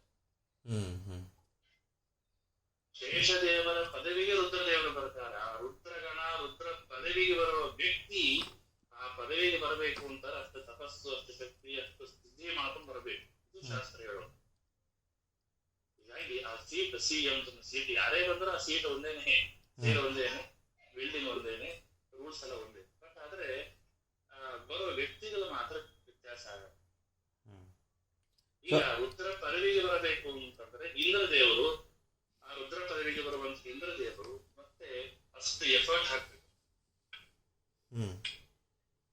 ಹಾಗಾಗಿ ಆ ಯಾವ ಇದು ಇದು ಇಲ್ಲಿ ಅಂತ ಇನ್ನೊಂದು ಅರ್ಥ ಮುಂದೆ ಬರುತ್ತೆ. 100 ಅಂತಂದ್ರೆ ಕೊರದು 100 ಗುಣಗಳಲ್ಲ, ಹೆಚ್ಚಾಗ್ತಾ ಹೋಗುತ್ತೆ. 110, 100 ಅಂತೂ ಈಕ್ವಲ್ ಅಂತ ಇರಲ್ಲ.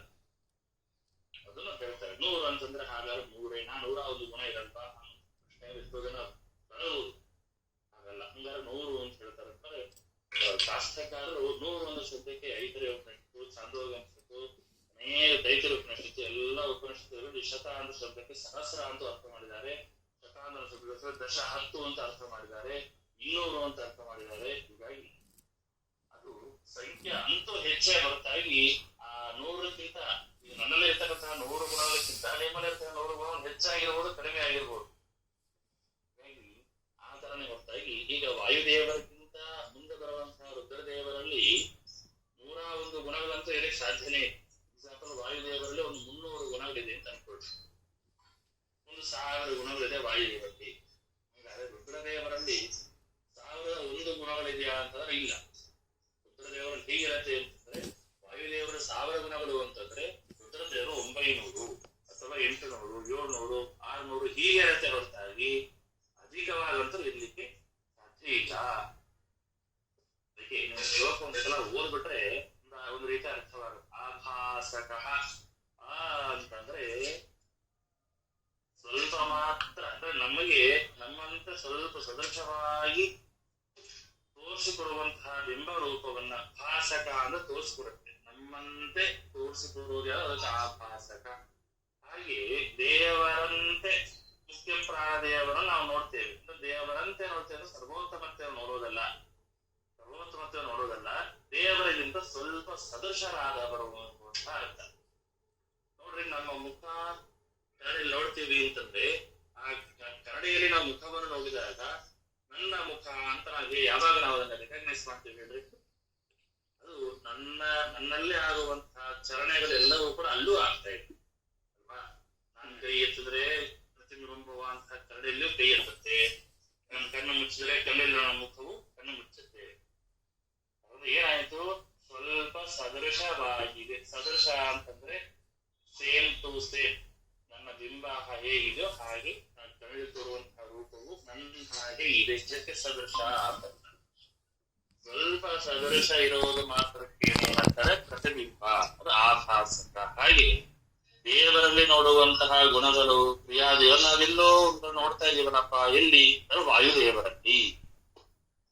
ವಾಯುದೇವರಲ್ಲಿ ದೇವರ ಗುಣಗಳನ್ನ, ದೇವರ ಸರ್ವಜ್ಞ ಸರ್ವಶಕ್ತಿತ್ವವನ್ನು ಎಲ್ಲವನ್ನೂ ಕೂಡ ಸದೃಶವಾಗಿ ವಾಯುದೇವರಲ್ಲಿ ಸ್ವಲ್ಪ ಮಾತ್ರ ಸದೃಶವಾಗಿ, ಮತ್ತೆ ಸದೃಶ ಅಂತಂದ್ರೆ ಒಂದೊಂದು ಆಗುತ್ತೆ, ಸ್ವಲ್ಪ ಮಾತ್ರ ಸದೃಶವಾಗಿ ನಾವು ದೇವರ ಗುಣ ಕ್ರಿಯಾ ರಾಶಿ ರಾಶಿ ಇದೆ, ರಾಶಿ ರಾಶಿ ಅದನ್ನ ಎಣಿಸಲಿಕ್ಕೆ ಸಾಧ್ಯನೇ ಇಲ್ಲ. ಆ ರಾಶಿ ರಾಶಿ ರಾಶಿಯಲ್ಲಿ 1% ವಾಯುದೇವರಲ್ಲಿ ಸದೃಶವಾಗಿದೆ. ಆದ ಕಾರಣ ಏನಂತಾಯ್ತು? ವಾಯುದೇವರು ದೇವರಿಗೆ ಪ್ರತಿಬಿಂಬರು. ಹೀಗೆ ನೋಡ್ರಿ, ಸರ್ವಜ್ಞರ ಅಂತ ವಾಯುದೇವರಿಗೇನೆ ಇಂತಹ ಶಕ್ತಿ ಅಂತಂದ್ರೆ ಸರ್ವಜ್ಞ ಸರ್ವಶಕ್ತಿ ಅಂತಂದ್ರೆ, ಇನ್ನ ಆ ವಾಯುದೇವರು ಯಾರ ಅಧೀನದಲ್ಲಿದ್ದಾರೆ? ಭಗವಂತನ ಅಧೀನ. ಭಗವಂತನ ಸರ್ವಜ್ಞತ್ವ ಸರ್ವಶಕ್ತಿತ್ವವನ್ನ ಊಹೆ ಮಾಡಿಕೊಂಡ್ರೆ ಅದು ರೋಮಾಂಚನವಾಗುತ್ತೆ.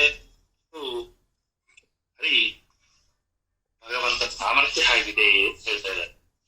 ಮುಂದೆ ಆಭಾಸಕಾತ್ವರಾಮಾಸ್ಯ ಮರುತ್ಸ್ವರೂಪಾತ್ ಮರುತ್ಸ್ವರೂಪಾತ್ ಶ್ರೇಷ್ಠಾಪ್ಯಚಾತ್ ಶ್ರೇಷ್ಠಾವ್ಯಚಾತ್ ತದನು ಹಿ ಶಿವತೋ ವರಿಷ್ಠ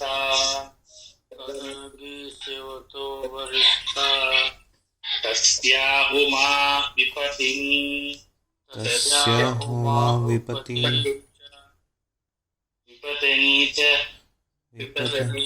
ಚ ನಿರಸ್ತಯೋಸ್ತು ನಿರಸ್ತಯೋಸ್ತು ಸತ್ಯಾಧಿಕಾ ಸತ್ಯಾಧಿಕಾ ಕ್ರಮಶಯೇವ ಕ್ರಮಶಯೇವ ಯಥಾ ಪುಮಾಂಸಃ.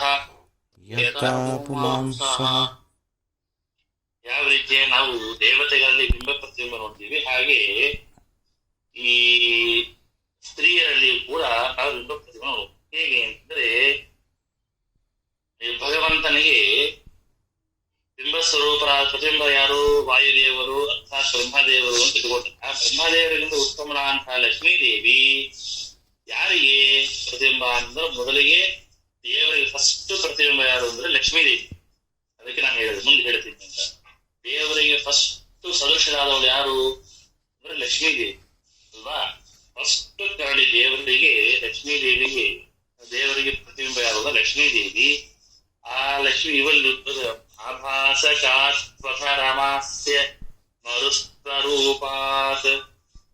ಆ ಲಕ್ಷ್ಮೀದೇವಿಗೆ ರುದ್ರದೇವರಿಗಿಂತ ಉತ್ತಮಳಂತಹ ಭಾರತೀ ದೇವಿ ಹಾಗೂ ಸರಸ್ವತಿ ದೇವಿ ಪ್ರತಿಬಿಂಬ.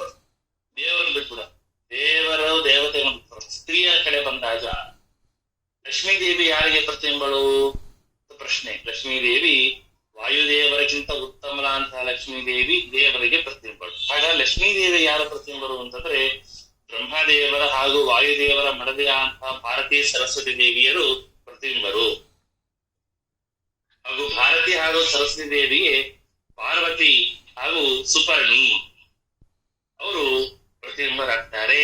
ಆ ಪಾರ್ವತಿ ಹಾಗೂ ಸುಪರ್ಣಿ ಅವರಿಗೆ ಯಾರು ಪ್ರತಿಬಿಂಬರು ಅಂತಂದ್ರೆ, ಶಶಿ ಮೊದಲಾದಂತಹ ಈ ಸ್ತ್ರೀಯರು ಪ್ರತಿಬಿಂಬರು. ಆಭಾಸಕಾತ್ವರಾಮಾಸ್ಯ ಮರುಸ್ವರೂಪ ಶ್ರೇಷ್ಠಾಪ್ಯಚಾತ್ಮಧುನಗಿ ಶಿವತೋ ವರಿಷ್ಠ. ಇಲ್ಲಿ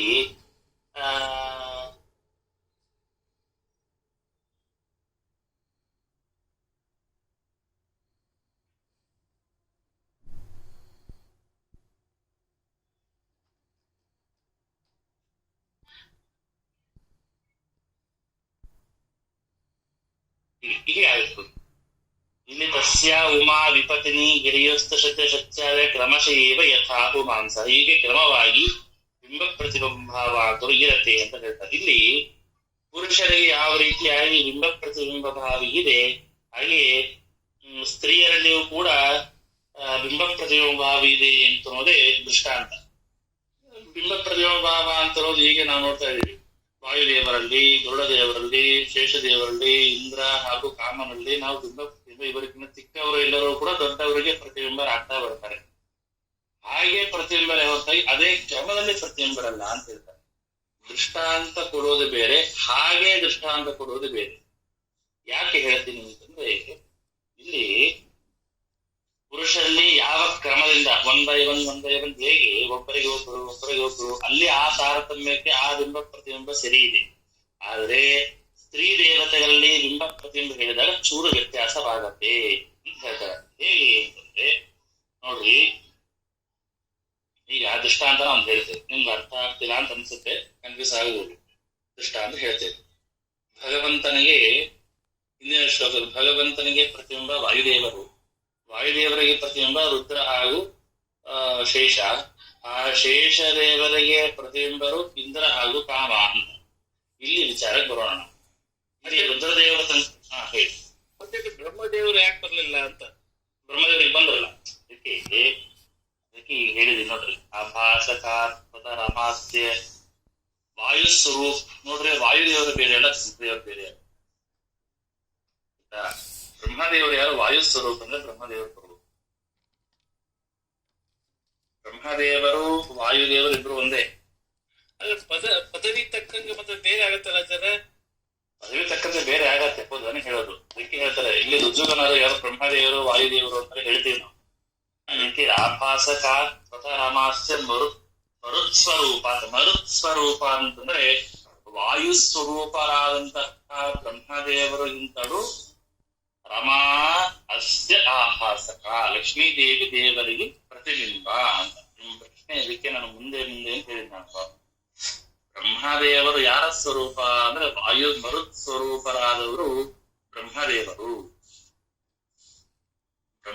ನೋಡ್ರಿ, ಬಹಳ ಕನ್ಫ್ಯೂಸ್ ಮಾಡ್ಕೊಳ್ಳೋದು ಬೇಡ. ಬ್ರಹ್ಮದೇವರ ಪದವಿ ಆಯ್ತಾ. ಇಲ್ಲಿ ಜೀವೋತ್ತಮರು ಹಾಗಾದ್ರೆ ವಾಯು ಜೀವೋತ್ತಮರು ಅಂತ ಹೇಳಿದ್ರು, ಬ್ರಹ್ಮ ಜೀವೋತ್ತಮ ಅಂತ ಹೇಳ್ಬೋದಾಗಿತ್ತಲ್ಲ. ವಾಯುದೇವರು ನೆಕ್ಸ್ಟ್ ಬ್ರಹ್ಮದೇವರಲ್ವಾ? ಹರಿಸರ್ವೋತ್ತಮ ಬ್ರಹ್ಮ ಜೀವೋತ್ತಮ ಅಂತ ಹೇಳ್ಬೋದಾಗಿತ್ತು. ಯಾಕೆ ವಾಯು ಜೀವೋತ್ತಮ ಅಂತ ಹೇಳಿದ್ರು? ಇವರೇ ಅವರು. ನಾನು ಇಲ್ಲಿ ಈ ಮನೆಯಲ್ಲಿದ್ದಾಗ ನಾನು ಸ್ತ್ರೀ ಗಂಡ, ನಾನು ಆಫೀಸಲ್ಲಿ ನಾನೇ ಮ್ಯಾನೇಜರ್. ಯಾಕೆ ಆ ಸ್ಥಾನಕ್ಕೆ ನಾನು ಮ್ಯಾನೇಜರ್ ಅಂತ ನಾನು ವ್ಯವಹಾರ ಮಾಡ್ತೇನೆ. ಹಾಗೆ ವಾಯುದೇವರು ಹೌದು, ಅದ ಬ್ರಹ್ಮದೇವರು ಯಾರ ಸ್ವರೂಪ? ವಾಯುದೇವರ ಸ್ವರೂಪ. ವಾಯುದೇವರ ಸ್ವರೂಪನೇ ಬ್ರಹ್ಮದೇವ.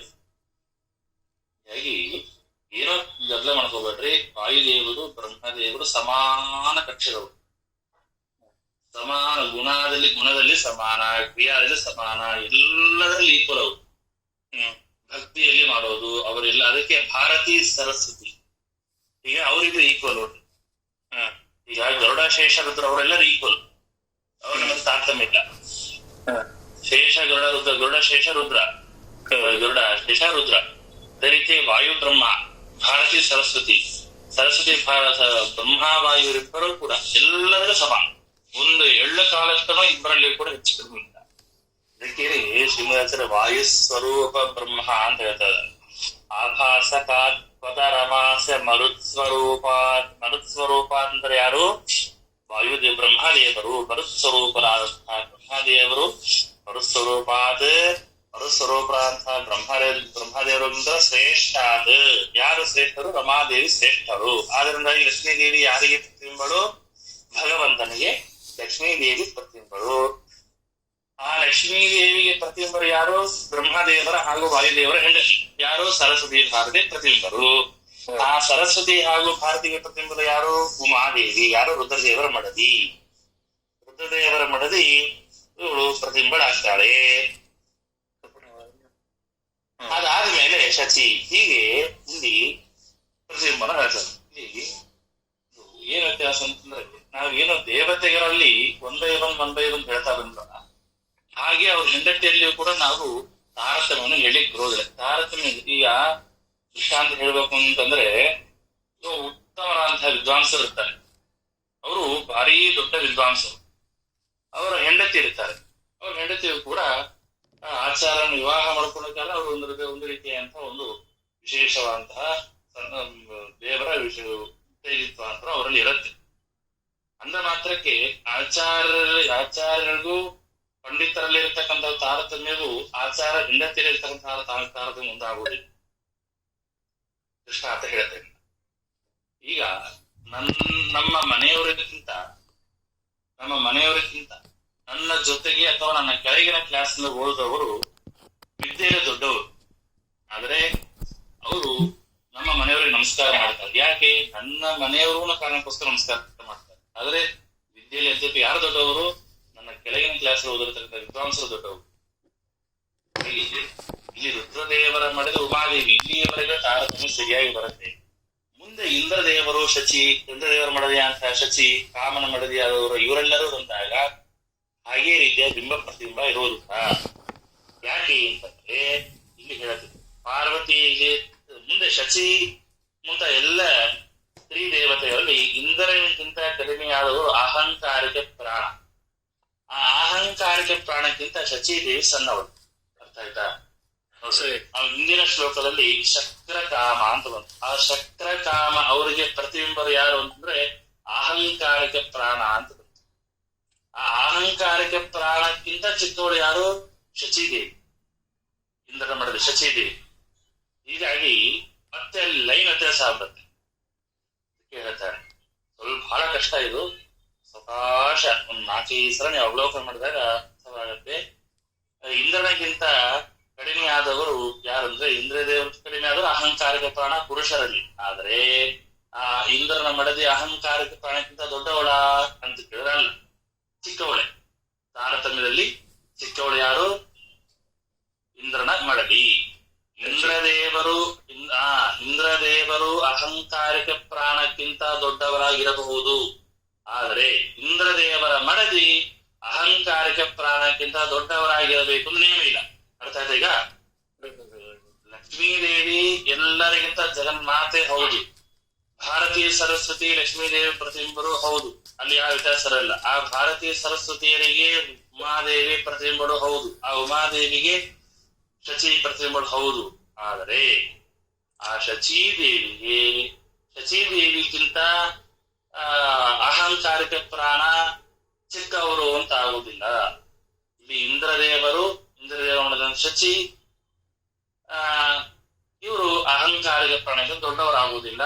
ಇಂದ್ರದೇವರಕ್ಕಿಂತ ಅಹಂಕಾರಿಕ ಪ್ರಾಣ ಸಣ್ಣವ ಅಂತಾದರೂ ಕೂಡ ಇಂದ್ರನ ಮಡದಿಗಿಂತ ಅಹಂಕಾರಿಕ ಪ್ರಾಣ ಉತ್ತಮ. ಇಲ್ಲಿ ಏನಾಗತ್ತೆ? ತಾರತಮ್ಯ ಕಕ್ಷೆ ಅಂತ ನಾವು ವಿಚಾರ ಮಾಡಿದಾಗ ಇಂದ್ರ ಶಚಿ ಬರೋದಿಲ್ಲ, ಇಂದ್ರ ಅಹಂಕಾರಿಕ ಪ್ರಾಣ ಶಚಿ. ಸರಿ ಸರಿ ಸರಿ. ಗಂಡ ಹೆಂಡತಿ ಜೋಡಿ ಹೇಳ್ಬೇಕಂತ ಏನೂ ಇಲ್ಲ. ಅದು ಈ ಗಂಡ ಹೆಂಡತಿ ಆಗಿದ್ರು ತಾರತಮ್ಯ ಅಷ್ಟೇ ಅಷ್ಟೇ. ಹೀಗೆ ಅಹಂಕಾರ ಕಡಿಮೆ, ಶಚಿ ಕಡಿಮೆ. ಅದೇ ರೀತಿಯಾಗಿ ಸ್ವಯಂಭೂಮನು, ಆ ಸ್ವಯಂಭೂಮನಕ್ಕಿಂತ ಪ್ರವಾಹವಾಯು ಏನು? ಸ್ವಯಂಭೂವನಕ್ಕಿಂತ ಪ್ರವಾಹವಾಯು ಚಿಕ್ಕವ. ಆದರೆ ಸ್ವಯಂಭೂವನು ಹೆಂಡತಿ ಶತರೂಪಾದೇವಿ ಪ್ರವಾಹವಾಯುತನ ದೊಡ್ಡವಳ ಅಂತ ಹೇಳಿಲ್ಲ. ಸ್ವಯಂಭೂವನು ಹೆಂಡತಿ ಶತರೂಪಾದೇವಿ, ಸರಿನಾ? ಸ್ವಯಂಭೂವನು ಶತರೂಪಾದೇವಿ ಗಂಡ ಹೆಂಡತಿ. ಇಲ್ಲಿ ಸ್ವಯಂಭೂವ ಮನೋನಕ್ಕಿಂತ ಪ್ರವಾಹವಾಯು ಚಿಕ್ಕವ ಅಂದ ಮಾತ್ರಕ್ಕೆ ಸ್ವಯಂಭೂವ ಮನೋವಿನ ಹೆಂಡತಿಯಾದಂತಹ ಶತರೂಪಾದೇವಿಯಿಂದಲೂ ಕೂಡ ಪ್ರವಾಹವಾಯು ಚಿಕ್ಕವ ಅಂತ ಹೇಳ್ತಾರೆ. ಇಲ್ಲ, ಹಾಗಲ್ಲ. ಸ್ವಯಂಭೂವ ಮನು ಪ್ರವಾಹವಾಯು, ಅದಾದ್ಮೇಲೆ ಯಾರು ಬರ್ತಾರೆ? ಅವನ ಹೆಂಡತಿಯಾದಂತಹ ಶತರೂಪಾದೇವಿ ಬರ್ತಾರೆ. ಏನೇ ಗಂಡ ಹೇಳ್ತಾರೆ ನಿಮ್ಮ ಮನೆ ಇಟ್ಕೊಡ್ರಪ್ಪ, ತಾರತಮ್ಯ ಅಂತ ಬಂದಾಗ ಏನಾಗತ್ತೆ? ಇವರಾದ್ಮೇಲೆ ಇವರು, ಇವರಾದ್ಮೇಲೆ ಇವರು, ಇವರಾದ್ಮೇಲೆ ಇವರು. ಒಂದು ಡಯಾಗ್ರಾಮ್ ಮಾಡ್ಕೊಂಡ್ರೆ ಅರ್ಥ ಆಗ್ತದಿಲ್ಲ, ಒಂದು ಅರ್ಥ ಆಗಲ್ಲ. ಈ ಸ್ವಯಂಭೂ ಇಷ್ಟ ದಿವಸ ಸ್ವಯಂಭೂ ಮನು ಬರ್ತಿದ್ದಿಲ್ಲ, ಇವಾಗ ಸ್ವಯಂಭೂ ಮನು ಬಂದಿದ್ರೆ ಮತ್ತೆ ಇವು ಸ್ವಲ್ಪ ಕನ್ಫ್ಯೂಷನ್ ಜಾಸ್ತಿ ಆಗ್ಬಿಡ್ತಾವ ಆಚಾರ್ಯ. ಅಲ್ಲಲ್ಲ, ದೃಷ್ಟಾಂತ ಕೊಡ್ತಾ ಇದ್ದೀನಿ. ಈಗ ನಮ್ಮ ಮನೆಯವರು ನಿಮ್ಮ ಮನೆಯವರಿಗಿಂತ ಚಿಕ್ಕವರು ಆಯ್ತಾ, ವಯಸ್ಸಲ್ಲಿ ಚಿಕ್ಕವರು ಅಂತ ಆಗ್ತಾರೆ. ಆದ್ರೆ ಏನು ವಿದ್ವಾಂಸರ ಮಡದಿಗಿಂತ ದೊಡ್ಡವರು ಅಂತ ಆಗ್ತಾರೆ. ಆಯ್ತಾ? ಅದೇ ರೀತಿಯಾಗಿ ಏನಾಗ್ತಾರೆ, ಈಗ ನಿಮ್ಮ ಜಯರಾಮ್ ಅವರು ಒಂದ್ಸಲ ಕೇಳಿದ್ರು, ನಿಮ್ ಮನೆಯವರು ಜಯರಾಮ್ ಅವ್ರಿಗಿಂತ ಚಿಕ್ಕವರು, ನಾವು ನಮಸ್ಕಾರ ಮಾಡಬಹುದಾ ಅಂತ. ಖಂಡಿತ ಮಾಡ್ರಿ ಅಂತಂದ್ರೆ ಇಲ್ಲೇ ಒಂದು ತಾರತಮ್ಯ ಇದೆ. ನಿಮ್ಗೆ ಅರ್ಥ ಆಗ್ಬೇಕಂದ್ರೆ ಫ್ಯಾಮಿಲಿ ಒಳಗೆ ಹೇಳಿದ್ರೆ ಅರ್ಥ ಆಗುತ್ತೆ. ಜಯರಾಮ್ ಅವ್ರಕ್ಕಿಂತ ನಿಮ್ಮ ಮನೆಯವರು ಚಿಕ್ಕವರು, ಮಧುಸೂದನ್ ಅವರು ಅಲ್ವಾ? ಹೌದು ಸರ್, ಚಿಕ್ಕವರು. ಹೀಗಾಗಿ ಅವರು ನನಗೆ ಶ್ರೀರಂಗ ಬಂದಾಗ ಕೇಳ, ಸರ್ ಇದು ನಾವು ನಮಸ್ಕಾರ ಮಾಡಬಹುದಾ ಅಂತ. ಅವಶ್ಯ ಮಾಡ್ರಿ ಅವ್ರು ನಿಮ್ಮ ಅತ್ತಿಗೆ ಅಂತಂದೆ. ತಂಗಿಯ ಸ್ಥಾನದಲ್ಲಿ ತಾಯಿ ಸ್ಥಾನದಲ್ಲಿ ಖಂಡಿತ ಮಾಡಲೇಬೇಕು. ಮಾತ್ರ ಇಲ್ಲಿ ವಯಸ್ಸಾಗಲಿ ಮತ್ತೊಂದು ಓದೊಂದು ಯಾವ್ದು ಬರೋದಿಲ್ಲ. ಇಲ್ಲಿ ಸ್ಥಾನ ಮುಖ್ಯ. ಅವರು ಯಾವ ಪದವಿಯಲ್ಲಿ ಯಾವ್ದನ್ನ ಮಾಡ್ಕೊಂಡು ಹೋಗ್ತಾರೆ ಅದು ಮುಖ್ಯ ಅಂತ ಹೇಳಿ ಅದೇನೇ ಇಲ್ಲಿ ಬಂದಿರೋ ವಿಚಾರ. ಅದು ನಮ್ಮ ಮನೆ ಫ್ಯಾಮಿಲಿ ಇದಾದ ಕಾರಣ ಬೇಗ ಅರ್ಥ ಆಗತ್ತೆ. ಇದು ನಮ್ಗೆ ಸ್ವಲ್ಪ ನಮ್ಮ ಔಟ್ ಆಫ್ ಚಾಪ್ಟರ್ ಇಂದ ತುಂಬಾ ದೂರ ಇದೆ. ಹೀಗಾಗಿ ನಾವು ಅರ್ಥ ಮಾಡೋದು ಸ್ವಲ್ಪ ಕಷ್ಟ. ಅದ್ರ ಹೋಗ್ತಾ ಹೋಗ್ತಾ ಅರ್ಥ ಆಗತ್ತೆ. ಸಿಂಪಲ್ ಆಗಿ ಹೇಳಬೇಕು ಅಂತಂದ್ರೆ ದೇವರು ಲಕ್ಷ್ಮೀ ದೇವಿ ಈಕ್ವಲ್, ವಾಯು ಬ್ರಹ್ಮ ಇದೆಲ್ಲ ಹಾಗೆ ಪುರುಷರಲ್ಲಿ ನಾವು ತಾರತಮ್ಯನ ಒನ್ ಬೈ ಒನ್ ಅಂತ ಹೇಳೋದಂತೆ ಅವರ ಹೆಣ್ಣಂದರಲ್ಲಿಯೂ ಕೂಡ ಒನ್ ಬೈ ಒನ್ ತಾರತಮ್ಯ ಹೇಳಿ ಬರೋದಿಲ್ಲ ಅನ್ನೋದ್ರೆ ತಾತ್ಪರ್ಯ. ಇಲ್ಲಿ ಮುಖ್ಯ ಪ್ರಾಣದೇವರು ಮತ್ತು ಅಲಂಕಾರಿಕ ಪ್ರಾಣದೇವರು ಅಂತ ಹೇಳ್ತಾರಲ್ಲ, ಅದ್ರ ಬಗ್ಗೆ ಇಲ್ಲ ಇಲ್ಲಿ ಪ್ರಾಣ ಬೇರೆ, ಅಹಂಕಾರಿಕ ಪ್ರಾಣ ಬೇರೆ, ಪ್ರವಾಹ ಅಂತಾರೆ. ಮತ್ತೆ ಪ್ರವಾಹ ವಾಯು ಬೇರೆ. ವಾಯುವಿನ ಮಾತ್ರಕ್ಕೆ ವಾಯುದೇವರೇ ಅಂತ ಅರ್ಥ ಅಲ್ಲ. ಅದೇ ರೀತಿಯಾಗಿ ಬಹಳ ವಿಚಾರಗಳಿದೆ. ಪ್ರಾಣದೇವರು ಅಂದ ತಕ್ಷಣ ಪ್ರಾಣಾಯ ಸ್ವಹ ಅಪಾನಾಯ ಸ್ವಹ ವ್ಯಾನಾಯ ಸ್ವಧಾನ ಸಮಾನ ಸ್ವಹ ಅಂತ ಹೇಳ್ತಿಲ್ಲ. ಇಲ್ಲಿಯೂ ಕೂಡ ಪ್ರಾಣದೇವರಿಗೆ ಆಹುತಿ ಅಲ್ಲ. ಊಟಪೂರ್ವವಾಗಿ ಏನು ಪ್ರಾಣದೇವರ ಹೆಸರು, ಇದು ಪರಂಪರೆಯ ಪ್ರಾಣದೇವರು ಹೋಗತ್ತೇನೆ ಇಲ್ಲ ಅಂತ ಹೇಳ್ತಾರೆ. ಆದ್ರೆ ಪ್ರಾಣಾಯ ಸ್ವಹ ವ್ಯಾನಾಯ ಸ್ವಹ ಅಪಾನಾಯ ಸ್ವಹ ಅಂತ ಹೇಳಿದಾಗ ಅಪಾನಾಮಕ ವಾಯು ಅಂತ ಒಂದು ಅರ್ಥ ಇದೆ ನೋಡ್ರಿ. ಪ್ರಾಣ ಅಪಾನ ವ್ಯಾನ ಉದಾನ ಸಮ ಈ 5 ಜನ ಡಬಲ್ ಆಗ್ತದೆ. ಇಬ್ರು ಇದ್ದಾರೆ. ಈ 5 ರೂಪ ಪ್ರಾಣಗಳು ಇಬ್ರು ಇದ್ದಾರೆ ಅಂತ. ಈ ನಾವು ಊಟ ಮಾಡುವಂತಹ ಪ್ರಾಣಾಯ ಸ್ವ ಅಪಾನಾಯ ಸ್ವ ಅಂತ ಹೇಳಿದಾಗ ಅಲ್ಲಿ ಒಬ್ಬ ದೇವತ ಆದಿತ್ಯ, ಪ್ರಾಣನಾಮಕ ಅಂತ ಆದಿತ್ಯ ಸೂರ್ಯ, ವ್ಯಾನ ಅಂತಂದ್ರೆ ವ್ಯಾನಾಮಕ ಅಂತ ಚಂದ್ರ, ಅಗ್ನಿ ರುದ್ರ, ಕೊನೆಗೆ ವಾಯುದೇವರು. ಛಾಂದೋಗ್ಯ ಉಪನಿಷತ್ತಿನಲ್ಲಿ ಬರುತ್ತೆ. ಅದು ನಮ್ಮ ಮಮ್ಮಿ ಪ್ರವಚನ ಹೇಳಿದಾಗ ಹೇಳ್ತಾ ಇದ್ದೆ ಟೀಕಾರರ ಆರಾಧನೆಗೆ. ಮುಂದೆ ನಿಮ್ಗೆಲ್ಲ ಹೇಳ್ತೀನಿ ಉಪನಿಷತ್ ಅಂತ ಹೇಳಿ ಮಾಡೋರಂತೂ ಮೈಯೆಲ್ಲ ರೋಮಾಂಚ ಅಂತ ನೀವು ಲೌಕಿಕ ಬಿಟ್ಟೇ ಬಿಡ್ತೀರ. ಅಂತ ವಿಚಾರಗಳು ಉಪನಿಷತ್ತಲ್ಲೂ ಬರುತ್ತೆ. ತಲೆ ಕೆಟ್ಟ ಹೋಗುತ್ತೆ. ಹೇಗದು ಪ್ರಾಣ ಅಂತಂದ್ರೆ ನಮಗ್ ಗೊತ್ತಿರೋ ಮುಖ್ಯ ಪ್ರಾಣದೇವರು ಅಂತ ಅನ್ಕೊಂಡಿದ್ವಿ. ವಾಯು ಅಂತಂದ್ರೆ ಕೇವಲ ವಾಯುದೇವರು ಅಂತ ಅನ್ಕೊಂಡಿದ್ವಿ. ಅಹಂಕಾರಿಕ ಪ್ರಾಣ, ಪ್ರವಾಹ ವಾಯು ಇವರೆಲ್ಲರೂ ಕೂಡ ಆ ಹೆಸರನ್ನ ಬೇರೆ ಬೇರೆ ದೇವತೆಗಳು ಅವರ ತಾರತಮ್ಯ ಪಕ್ಷದಲ್ಲಿ ಬಹಳ ಕೆಳಗೆ ಬರ್ತಾರೆ.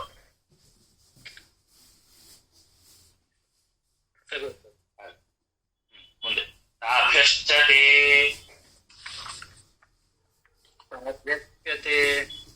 ಶತಗುಣೈಃ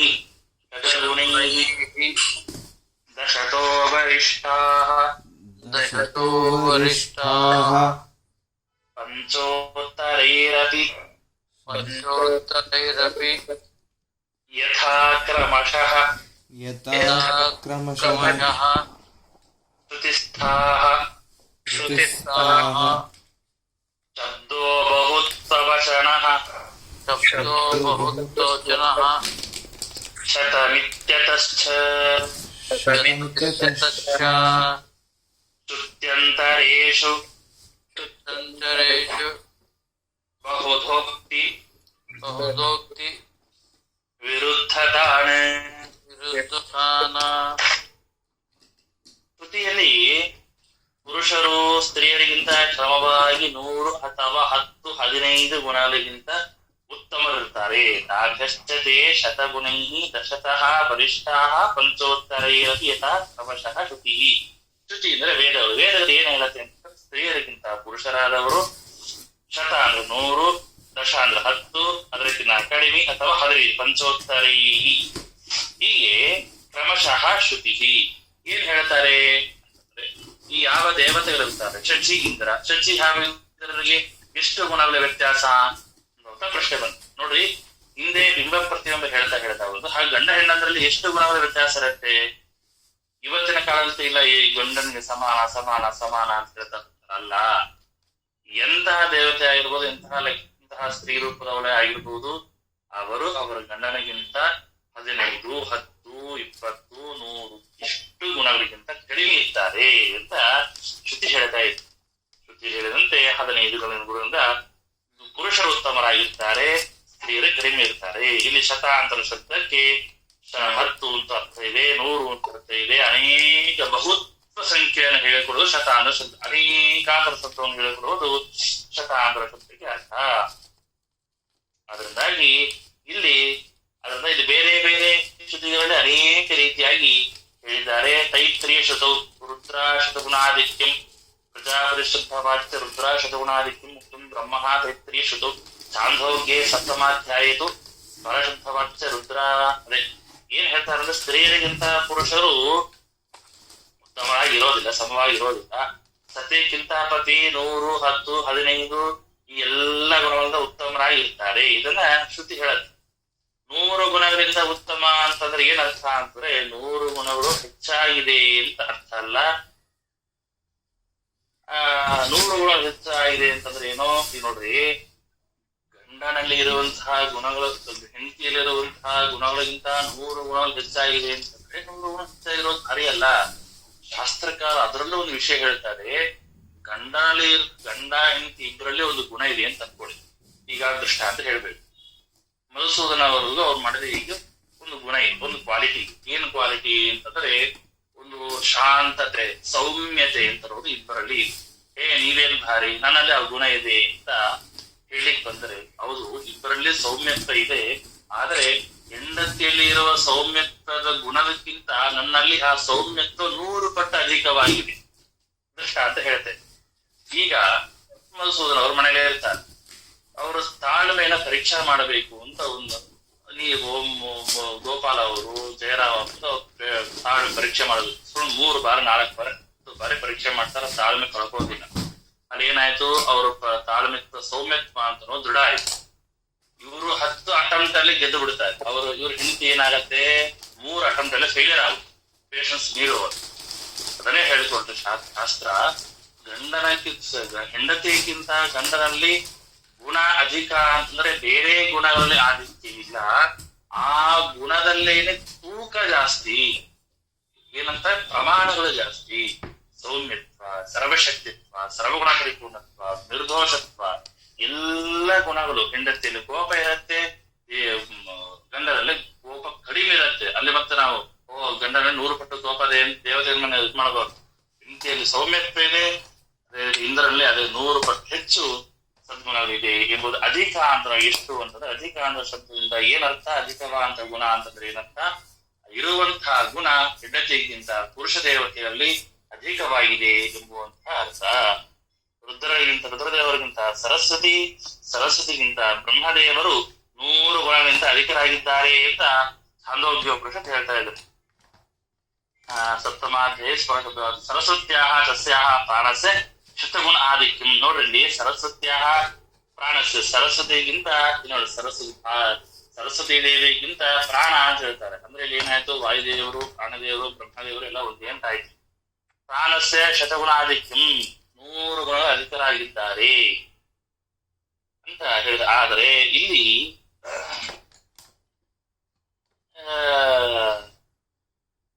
ರುದ್ರದೇವರಿಗಿಂತ ತೈತಿರೀಯ ಉಪನಿಷತ್ತಿನಲ್ಲಿ ರುದ್ರದೇವರಿಗಿಂತ ಬ್ರಹ್ಮದೇವರ ಆನಂದ 100 ಗುಣ ಅಧಿಕವಾಗಿದೆ ಅಂತ ಹೇಳ್ತಾ ಇದ್ದಾರೆ. ಅದರಿಂದಾಗಿ ಯಾವ ತರಹದ ವಿರೋಧ ಬರೋದಿಲ್ಲ. ನೋಡ್ರಿ, ಏನು ಛಾಂದೋಗ್ಯೋಪನಿಷತ್ತಿಗೂ ತೈತಿರೀಯ ವಿರೋಧವನ್ನು ಹೇಳ್ತಾರೆ. ಏನು ಅಂತಂದ್ರೆ, ಛಾಂದೋಗ್ಯೋಪನಿಷತ್ನಲ್ಲಿ ರುದ್ರದೇವರಿಗಿಂತ ಸರಸ್ವತಿ ದೇವಿ ಉತ್ತಮರು, ಸರಸ್ವತಿ ದೇವಿಗಿಂತ ಬ್ರಹ್ಮದೇವರು 100 ಗುಣಗಳಿಂದ ಉತ್ತಮರು ಅಂತ ಹೇಳ್ತಾರೆ ಛಾಂದೋಗ್ಯದಲ್ಲಿ. ತೈತಿರೀಯ ಉಪನಿಷತ್ತಿನ ಏನು ಹೇಳ್ತಾ ಇದ್ದಾರೆ, ರುದ್ರದೇವರಿಗಿಂತ ಆನಂದಕ್ಕಿಂತ 100 ಗುಣಗಳ ಅಧಿಕವಾದಂತ ಅಂತ ಬ್ರಹ್ಮದೇವರಲ್ಲಿದೆ ಅಂತ ಹೇಳ್ತಾರೆ. ಯಾಕೆ ಅಂತಂದ್ರೆ, ಇಲ್ಲಿ ಶತ ಅಂತ ಶಬ್ದಕ್ಕೆ 100 ಅಂತ ಅರ್ಥ ಅಲ್ಲ, ಶತ ಅಂತ ಶಬ್ದಕ್ಕೆ ಬಹುತ್ವ ಅನ್ನುವಂತಹ ಸಂಖ್ಯೆಯಲ್ಲಿ ನಾವು ತಿಳ್ಕೊಂಡು ಬಹಳ ಬಗ್ಗೆ ಯೋಚನೆ ಮಾಡೋದು ಬೇಡ. ಇಷ್ಟೇ ವಿಚಾರ. ತಾಭ್ಯಶ್ಚತೆ ಶತಗುಣೈರ್ದ ಶತೋ ವರಿಷ್ಠ ಪಂಚೋತ್ತರೈರಪಿ ಯಥಾ ಕ್ರಮಶಃ ಶ್ರುತಿಸ್ಥಾಃ ಶಬ್ದೋ ಬಹುತ್ವ ಕನಶತಭಿತ್ಯತಶ್ಚ ಶ್ರುತ್ಯಂತರೇಷು ಬಹುಧೋಕ್ತಿ ವಿರುದ್ಧತಾನ. ಏನು ಈಗ ಅನೇಕ ಶ್ರುತಿಗಳಲ್ಲೇನೆ ತೈತರಿಯ, ಛಾಂದೋಗ್ಯ, ಬೇರೆ ಬೇರೆ ಶ್ರುತಿಗಳಲ್ಲಿ 10 ಅಂತ ಹೇಳಿರ್ತಾರೆ. 10 ಗುಣ ಅಂತ ಉತ್ತಮ ಅಂತ ಹೇಳ್ತಾರೆ. ಇನ್ನೊಂದು ಛಾಂದೋಗ್ಯ 100 ಗುಣ ಅಂತ. ಏನಪ್ಪಾ, ಅಲ್ಲೊಂದು ಮಾತಾಡ್ತಾರೆ, ಇಲ್ಲೊಂದು ಮಾತಾಡ್ತಾರೆ. ಶ್ರುತಿಗಳಲ್ಲೇನೆ ಈ ರೀತಿಯ ವಿರೋಧ ಇದೆಯಲ್ಲ. ಶ್ರುತಿಗಳು ಅಂದ್ರೆ ಏನು, ಸರಿಯಾದಂತಹದನ್ನ ವೇದ ಅಂದ್ರೆ ಏನು, ಅಪೌರುಷೇಯತ್ವ, ಪುರುಷರಿಂದ ರಚಿತವಾದ್ದಲ್ಲ, ಅದು ಅಪೌರುಷೇಯವಾದ್ದು. ವೇದ ಹೇಳತ್ತೆ ಅಂತಂದ್ರೆ ಸರಿಯಾಗಿರತ್ತೆ ಅಂತ. ಹಾಗಾದ್ರೆ ಚಾಂದೋಗ್ಯ ವೇದ ಒಂದು ರೀತಿ ಹೇಳ್ತಾ ಇದೆ, ತೈತ್ರಿಯ ಒಂದು ರೀತಿ ಹೇಳ್ತಾ ಇದೆ, ವೇದಗಳಲ್ಲಿನ ಮಾತು ಬಂದ್ರೆ ಇಲ್ಲಲ್ಲ ಅಂತ ಪ್ರಶ್ನೆ ಮಾಡಿದ್ರೆ ವೇದದ ಉದ್ದೇಶ ಏನು? ಇಲ್ಲಿ 100, 10, 15 ಅಂತ ಅನ್ನೋದನ್ನ ಫೈನಲ್ ಮಾಡೋದು ಅರ್ಥ ಅಲ್ಲ. ವೇದ ಹೇಳಿಕೊಟ್ಟಿರೋದು ಏನು? ಸ್ತ್ರೀ ದೇವತೆಗಿಂತ ಸ್ತ್ರೀಯರಿಗಿಂತ ಪುರುಷರಲ್ಲಿ ಗುಣಗಳು ಅಧಿಕವಾಗಿರುತ್ತೆ, ಬಹುತ್ವ ಅನ್ನುವಂತಹ ವಿಚಾರವನ್ನ ರಿಜಿಸ್ಟರ್ ಮಾಡುವುದೇ ವೇದದ ಕೆಲಸ. ಅದು ಹೇಗೆ ಅಂತಲೂ ಆ ವ್ಯಕ್ತಿಯ ಮೇಲೆ ಹೋಗುತ್ತೆ. ದೇವತೆಗಳಲ್ಲಿ 100 ಗುಣಗಳು ಸ್ತ್ರೀ ತಮ್ಮ ಹೆಂಡತಿಗಿಂತ ಉತ್ತಮ ಇರ್ತಾರೆ. ಬ್ರಹ್ಮದೇವರಲ್ಲಿ ಅಧಿಕಾಂಶಕ್ಕೆ 1000 ಗುಣ, 1000 ಪಟ್ಟು ಆಗಿರ್ಬೋದು, 100 ಪಟ್ಟು ಆಗಿರ್ಬೋದು, 200 ಪಟ್ಟು ಆಗಿರ್ಬೋದು. ಹೀಗಾಗಿ ಇದನ್ನ ಯಾಕೆ ಇಷ್ಟೆಲ್ಲ ಹೇಳ್ತಾ ಇದ್ದಾರೆ ಶ್ರೀಮದಾಚಾರ್ಯ ಅಂತಂದ್ರೆ ಹಿಂದಿನ ಶ್ಲೋಕಗಳು ಇದಕ್ಕೆ ಸಂಬಂಧ. ಹಿಂದಿನ ಶ್ಲೋಕದಲ್ಲಿ ಏನಂದ್ರು, ಸ್ತ್ರೀಯರ ದೇವತೆಗಳ ತಾರತಮ್ಯ ಹೇಳಿದ್ರು. ಅಲ್ಲಿ ಏನಂತಂದ್ರು, ಸ್ತ್ರೀಯರಲ್ಲಿ ಪುರುಷ ದೇವತೆಗಳು ಯಾವ ರೀತಿಯಂತಹ ತಾರತಮ್ಯ ಇದೆಯೋ ಹಾಗೆ ಸ್ತ್ರೀಯರಲ್ಲಿ ಹೇಳಿಕ್ ಬರೋದಿಲ್ಲ. ಯಾಕೆ ಹೇಳಿಕ್ ಬರೋದಿಲ್ಲ ಅಂತಂದ್ರೆ ಪುರುಷರಲ್ಲಿಗೂ ಸ್ತ್ರೀಯರಿಗೂ ಗುಣ ವ್ಯತ್ಯಾಸಗಳಿದೆ ಅನ್ನುವ ಕಾರಣಕ್ಕೋಸ್ಕರ ಶ್ರೀಮದಾಚಾರ್ಯರು ಈ ರೀತಿ ಹೇಳಿದ್ದಾರೆ. ಆಚಾರ್ಯ, ಇದು ಮಹಾಭಾರತಕ್ಕೆ ಇವೆಲ್ಲ ರಿಲೇಟೆಡ್ ಹೆಂಗ್ ಆಚಾರ್ಯ? ಅಲ್ಲ, ಇದು ಮಹಾಭಾರತದ ಕಥೆ ಶುರು ಆಗೋದೇ 22ನೇ ಅಧ್ಯಾಯದಿಂದ ಅಂತ ಅನ್ಸುತ್ತೆ. ಸಾರಿ, 12ನೇ ಅಧ್ಯಾಯದಿಂದ ಇದು ಶುರುವಾಗುತ್ತೆ. 12ನೇ ಅಧ್ಯಾಯದಿಂದ ಶುರುವಾಗುತ್ತೆ. 12ನೇ ಅಧ್ಯಾಯದಿಂದ 32ನೇ ಅಧ್ಯಾಯ 20ನೇ ಮಹಾಭಾರತ. ಎಲ್ಲವೂ ಕೂಡ ನಿಮಗೆ ಭಗವಂತನಲ್ಲಿ ಇರ್ತಕ್ಕಂತಹ ವಿಚಾರಗಳನ್ನ ಸ್ಪಷ್ಟ ಮಾಡಲಿಕ್ಕೋಸ್ಕರವಾಗಿ.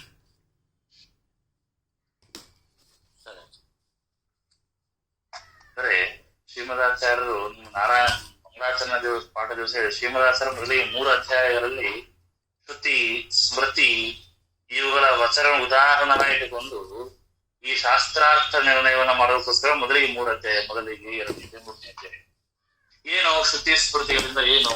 ಒಂದು ಶ್ರುತಿ ಹೇಳುತ್ತೆ, ಭಗವಂತ ಇವನು ಸರ್ವ ಜಗತ್ತನ್ನ ಸೃಷ್ಟಿ ಮಾಡ್ತಾನೆ ಅಂತ ಶ್ರುತಿ ಹೇಳುತ್ತೆ.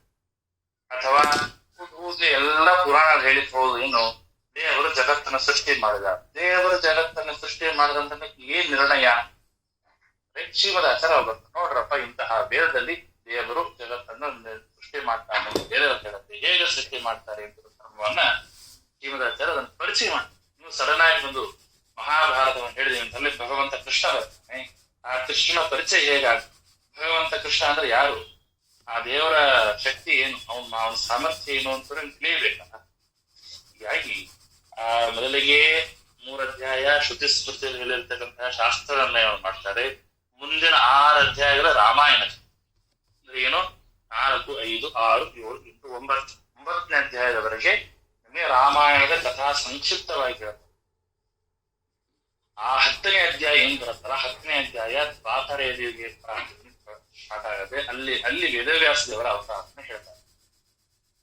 ಅಲ್ಲಿಂದ 10, 11, 12ನೇ ಅಧ್ಯಾಯದಿಂದಾಗಿ ಏನಾಗುತ್ತೆ, ಅಲ್ಲಿಂದ ಲಿಂಕ್ ಕೊಡ್ತಾರೆ ವೇದವ್ಯಾಸ ದೇವರು ಹೇಗೆ, ಯಾರ ಮಗ, ಅಲ್ಲಿ ಮತ್ತೆ ಅಲ್ಲಿಂದ ಒಂದೊಂದೇ ಲಿಂಕ್ ಆಗ್ತಾ ದುರ್ಯೋಧನ, ಹೀಗೆಲ್ಲ ವಿಚಾರಗಳನ್ನ ಅಲ್ಲಿಂದ ಲಿಂಕ್ ಕೊಡ್ತಾ ರಾಮಾಯಣ ಯಾಕೆ ಬಂತು ಮಧ್ಯದಲ್ಲಿ ಇಂಥ ಪ್ರಶ್ನೆ ಬರುತ್ತೆ. ರಾಮಾಯಣ ಯಾಕೆ ಬಂತು ಅಂತ ಪ್ರತ್ಯೇಕವಾಗಿ ರಾಮಾಯಣ ತಾತ್ಪರ್ಯ ನಿರ್ಣಯ ಅಂತ ಮಾಡಲಿಲ್ಲ. ರಾಮಾಯಣದಲ್ಲಿ ಎಷ್ಟು ಜನಗಳಿಗೆ ಸಂಶಯ ಬರ್ಲಿಕ್ಕೆ ಸಾಧ್ಯ ಇದೆ, ಆ ಸಂಶಯವನ್ನ ಒಂದು ಕಡೆ ಸಂಗ್ರಹ ಮಾಡಿ 6 ಅಧ್ಯಾಯ ನಿರ್ಣಯವನ್ನು ಕೊಟ್ಟಿದ್ದಾರೆ. ಕೆಲವೊಂದು ವಿಚಾರಗಳನ್ನ ರಾಮಾಯಣದಲ್ಲಿ ನಾವು ಮೂಲ ರಾಮಾಯಣವನ್ನು ಓದಿದ್ರೆ ನಮ್ಗೆ ಅರ್ಥ ಆಗೋದಿಲ್ಲ. ಏನಪ್ಪಾ ಒಂದು ವಿರೋಧ ಅನ್ಸುತ್ತೆ ವಿರುದ್ಧವಾಗಿ, ಏನಪ್ಪಾ ರಾಮಾಯಣದಲ್ಲಿ ಈ ರೀತಿ ಹೇಳ್ತಾ ಇದಾರಲ್ಲ. ಇವತ್ತು ಮೂಲ ಭಾಗವನ್ನು ಮಾತ್ರ ಓದಿ ನಾವು ಅರ್ಥ ಮಾಡ್ಕೊಳ್ಬಾರ್ದು. ಯಾಕಂದ್ರೆ ಮೂಲವನ್ನು ಮಾತ್ರ ಓದಿ ಅರ್ಥ ಮಾಡ್ಕೊಳ್ಳೋ ಬುದ್ಧಿ ನಮ್ದಲ್ಲ. ನಮ್ಗೆ ಯಾರ ಟಿಪ್ಪಣಿ ಬೇಕು, ಯಾರಾದನ್ನ ಎತ್ತಿ ಸ್ಪಷ್ಟವಾಗಿ ಹೇಳೋರು ಬೇಕು. ಅದಕ್ಕೆ ಶ್ರೀಮದಾಚಾರ್ಯ ಏನ್ ಮಾಡ್ತಾರೆ, ಸಂಪೂರ್ಣವಾದಂತಹ ರಾಮಾಯಣವನ್ನ ಅಧ್ಯಯನ ಮಾಡಿ ಅಲ್ಲಿ ಯಾವ ಪ್ರಸಂಗದಲ್ಲಿ ಜನಗಳಿಗೆ ಗೊಂದಲ ಆಗಬಹುದು ಅಥವಾ ಯಾವ ಪ್ರಸಂಗವನ್ನ ಸ್ಪಷ್ಟವಾಗಿ ಹೇಳಿದ್ರೆ ಅವರಿಗೆ ಸಂಶಯ ಬರಲ್ಲ ಅಂತನ್ನುವಂತಹ ವಿಚಾರಗಳ ಮಾತ್ರ ಸಂಗ್ರಹ ಮಾಡಿ 6 ಅಧ್ಯಾಯಗಳು ಹೇಳಿದ್ದಾರೆ. ಪ್ರತ್ಯೇಕವಾಗಿ ರಾಮಾಯಣಕ್ಕೆ ಒಂದು ಗ್ರಂಥ ಬರಲಿಕ್ಕೆ ಹೋಗ್ಲಿಲ್ಲ. ಹೀಗಾಗಿ ಮೊದಲಿಗೆ 3, ಆಮೇಲೆ 6, ಆಮೇಲೆ 10ನೇ ಅಧ್ಯಾಯದಿಂದ ವೇದವ್ಯಾಸ, ಅಲ್ಲಿಂದ 12ನೇ ಅಧ್ಯಾಯದಿಂದ 32ನೇ ಅಧ್ಯಾಯವರೆಗೆ ಸಂಪೂರ್ಣ ಮಹಾ